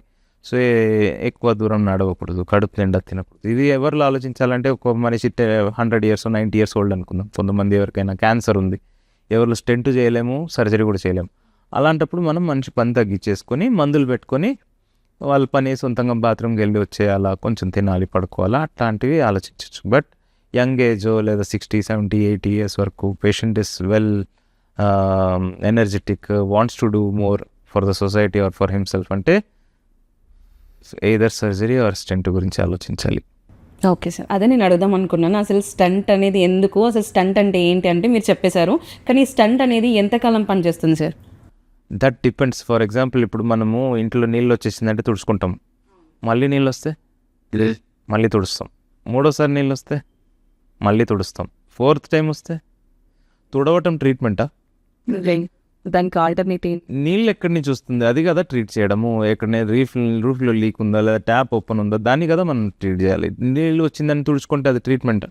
హార్ట్లో బ్లాక్ వచ్చింది స్టెంట్ వేసుకుంటాం, స్టెంట్ బ్లాక్ అయితే మళ్ళీ స్టెంట్ వేసుకుంటాం, అది బ్లాక్ అయితే సర్జరీ చేసుకుంటాం, సర్జరీ బ్లాక్ అయితే మళ్ళీ సర్జరీ చేసుకుంటాం, ఇదే చేసుకుంటుంటాము. ట్రీట్మెంట్ ఏంటి, ఇది ఎందుకు వచ్చింది అది కదా మనం సరిదిద్దాలి. సో ఆపరేషను స్టెంట్ అనేది ఒక జస్ట్ జుగాడ్ లాగా టెంపరీగా రక్తం అందించే ఒక మార్గం. దేవుడిచ్చిన రక్తనాళీలు మూసుకోపోతున్నప్పుడు మనం వేసిన స్టెంట్ కానీ మనం వేసిన బైపాస్ రక్తనాళీలు కానీ జీవితాంతం నడుస్తున్న గ్యారంటీ ఉందా? మనం వేసేది దేవుడి కన్నా మంచిగా ఉండొచ్చా? దేవుడు ఇచ్చిందే ఫస్ట్ క్వాలిటీ, మనం వేసేది సెకండ్ క్వాలిటీ. ఇది నడుస్తూ ఉండాలంటే మనకి లైఫ్ లాంగ్ ట్యాబ్లెట్స్ అనేది కంపల్సరీగా వాడాలి, like I told blood thinners and statins. Number 2 life style change చేసుకోవాలి. సో ఇది వచ్చినందుకు కారణం ఏంటి? మనం బాగా ఆపరేషన్ చేసుకున్నాం, స్టెంట్ చేసేసుకున్నాం, ఇప్పుడు వెళ్ళి మళ్ళీ సిగరెట్ తాగుతామంటే ఎట్లా? ఆపరేషన్ అయిపోయింది, నొప్పి లేదు ఏం లేదు, డిశ్చార్జ్ అయ్యంటే బయటకు వెళ్తాడు, అటెండర్ షర్ట్ ఇట్లా పట్టుకుని ఉన్నాడు, వాడికి దెబ్బ ఉంది కదా, ఇక్కడ సర్జరీ అయింది కదా, షర్ట్ ఇట్లా పట్టుకుని ఉన్నాడు అటెండర్, లెఫ్ట్ హ్యాండ్లో సిగరెట్ ఉంది, రైట్ హ్యాండ్లో మిర్చి బజ్జీ ఉంది, ఆపరేషన్ అయ్యి బయట నించుని సిగరెట్ తాగుతున్నాడు, ఏం చెప్తాం? సో ఇలాంటి పేషెంట్స్కి ఆపరేషన్ చేస్తే మనం వేసిన రక్తనాళీలు నడిచిపోతుంది అనుకుంటు, కరెక్ట్ కాదు, తప్పు. సో ఇది ఇంకా ఈజీగా మూసుకుపోతాయి. సో మనము ఫస్ట్ ఆఫ్ ఆల్ ద ఇన్సల్ట్ని ఆపాలి. నెంబర్ 2 సర్జరీ చేస్తే longevity depends on the patient's lifestyle and his medications. So medicines lifetime వాడుతూ లైఫ్ స్టైల్ బాగా చేసుకుంటే ఈ మెడిసిన్స్ సర్జరీ కానీ స్టెంట్ కానీ బాగా లాంగ్ నడిచిపోతుంది. డీటెయిల్స్ అబౌట్ గైడ్ లైన్స్ వెళ్తే ఈ స్టెంట్స్ అనేది ఎన్ని ఏళ్ళు నడుస్తుంది అది ఆల్ ప్రతి పేషెంట్కి వేరు.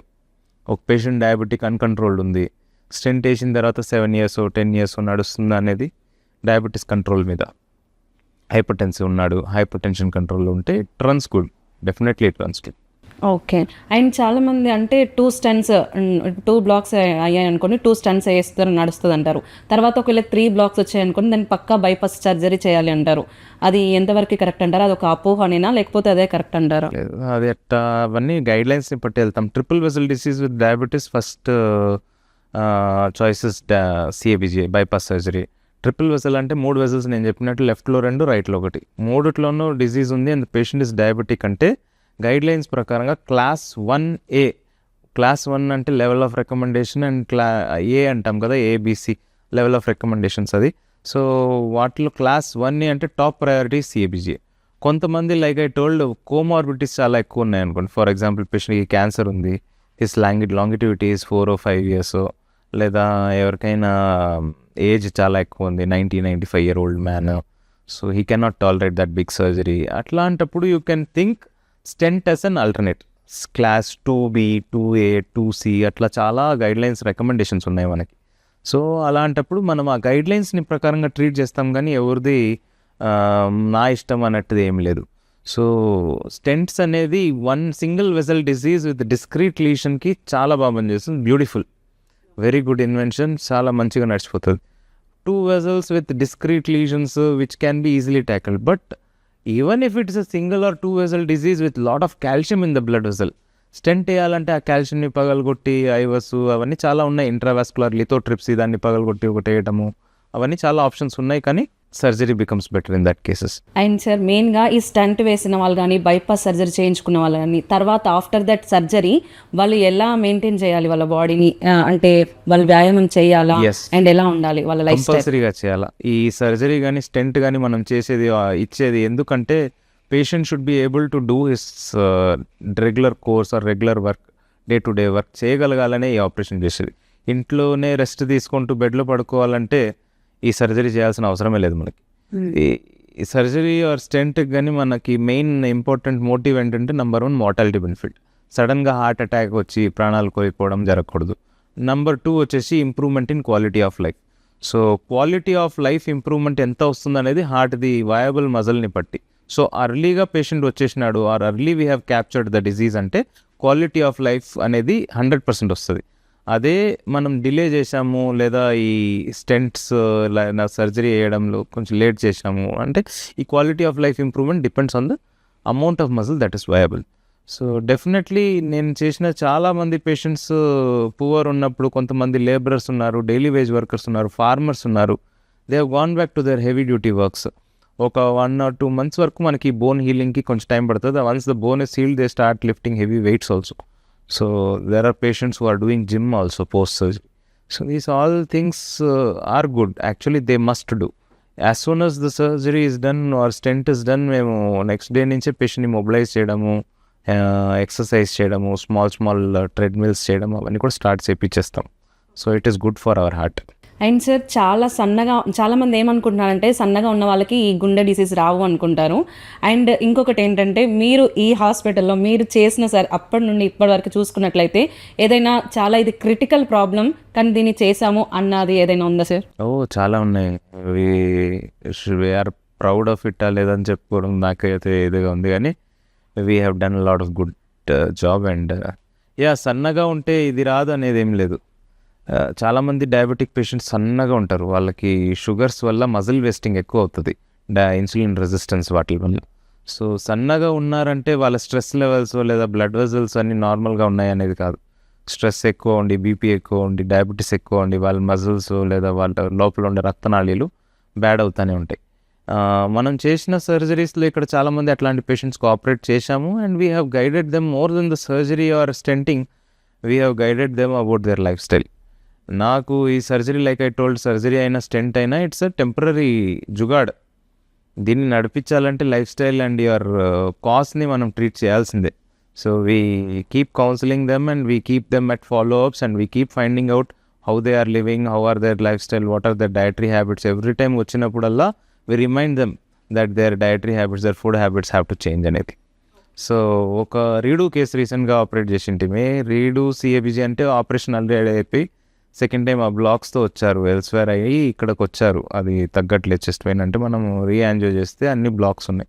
ఈ పేషెంట్కి రీనల్ ఫెయిల్యూర్ కూడా ఉంది. ఎలాంటప్పుడు మనము కొన్ని డ్రగ్స్ వాడలేము, కొన్ని మషీన్స్ వాడలేము, బైపాస్ అంటాము, సిపిబి, ఆ మషీన్స్ వాడలేము. అలాంటి patients becomes very high risk for us, ఎందుకంటే రీడు కదా, హార్ట్ మొత్తం అతుక్కొని ఉంటుంది చెస్ట్ వాల్కి.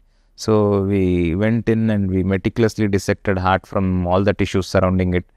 అండ్ ఆ రక్తనాళాలని కనిపెట్టి దాన్ని అన్నిటికీ మళ్ళీ బైపాస్ చేసి, పేషెంట్ యూజువల్లీ రీడు కేసెస్లో బ్లడ్ రిక్వైర్మెంట్ చాలా ఎక్కువ ఉంటుంది, ఎందుకంటే బ్లడ్ లాస్ ఎక్కువ అవుతుంది. సో అండ్ మనము రీనల్ని కూడా కాపాడాలి. సో పెరిఫెరల్ బైపాస్ కూడా పోలేము, ఆ మషీన్ యూజ్ చేయకుండా, బ్లడ్ కూడా వేస్ట్ చేయకుండా we did revascularise all the blood vessels and he went home safely. Renals improved, his symptoms improved, no blood used, and his kidneys also improved. So gave us a very happy feeling. Patient is also happy. ఎన్నో ఉన్నాయి ఇట్లాంటివి, కానీ okay sir. And ఇంకొకటి ఏంటంటే last question sir, మనకి ఇప్పుడు ఇక్కడ heart surgery అంటే మనకి హార్ట్కి సంబంధించింది తెలుసుకోవాలంటే చాలా ఎక్విప్మెంట్స్ ఉన్నాయి బయట మన హాస్పిటల్స్లో చూసుకున్నట్లయితే. బయట హాస్పిటల్స్కి మన ఆలివ్ హాస్పిటల్స్కి డిఫరెన్సెస్ ఏమైనా ఉందా? ఇంకేదైనా ఎక్విప్మెంట్ మన ఫర్దర్గా ఫ్యూచర్గా ప్రిడిక్ట్ చేయడానికి ఏమైనా ఉన్నాయా sir? State of the art equipments ఉన్నాయి ఆలివ్లో, నో డౌట్. డబ్బులు ఉన్న ప్రతి హాస్పిటల్ దగ్గర ఉంటాయి. ఆలివ్ హాస్పిటల్కి డబ్బులున్న మిగతా హాస్పిటల్స్కి తేడా ఏంటంటే ఇక్కడ మానవత్వం ఉంది. Hour aim is not to treat a patient who doesn't deserve it. Suppose పేషెంట్కి జబ్బు ఉంది, వ్యాధి ఉంది, ట్రీట్మెంట్ దొరకాలంటే కంపల్సరీగా చేస్తాం. అవసరం లేని పేషెంట్కి మనం ట్రీట్ చేయము. Whatever is needed for the patient, guideline basis ప్రకారంగా, ఎవిడెన్స్ ప్రకారంగా we treat them. And depending on the patient's money or his స్టేటస్ని ట్రీట్ చేయము మనం, వి ట్రీట్ హిస్ డిజీజ్. వాడు ఎంత పేదవాళ్ళైనా, వాళ్ళు ఎంత రిచ్ అయినా ట్రీట్మెంట్ సేమే, ట్రీట్మెంట్లో ఏ డిఫరెన్స్ ఉండదు. So that way I'm proud of olive hospital and I feel very happy to work here because నేను చదివింది అండ్ నేను ప్రాక్టీస్ చేసింది సేమ్. కొంతమంది ఇంజనీరింగ్ చేసి వాళ్ళు వేరే డిపార్ట్మెంట్లో పనిచేస్తుంటారు, ఐటీ చేసి సివిల్ డిపార్ట్మెంట్, సివిల్ చేసినవాడు మెకానికల్, అట్లా కాదు. ఇక్కడ నేను చదివింది నేను ప్రాక్టీస్ చేస్తున్నాను అనేది నాకు సంతోషం ఉంది ఇక్కడ. And no patient is left who doesn't deserve it. మనం ట్రీట్మెంట్ కావాలంటే చేయాల్సిందే, అన్నీ అవైలబుల్ ఉన్నాయి, nothing is left out, everything is there. Heart పరంగా అయితే you can rest assured, whatever is needed everything is available and state of art equipments. Thank you so much sir. అంటే ఎవరైతే చూస్తున్నారో ప్రతి ఒక్కరికి ఈజీగా అర్థమయ్యే విధంగా జనరల్ లాంగ్వేజ్లో అసలు కరోనరీ ఆర్టరీ డిసీజ్ అంటే ఏంటి, దానికి సంబంధించింది మనం ఎలా ప్రికాషన్స్ తీసుకోవాలి, అది మెయిన్ రీజన్స్ ఏంటి అనేది చాలా ఈజీగా అర్థమయ్యే విధంగా చెప్పారు. And thank you so much sir. Thank you.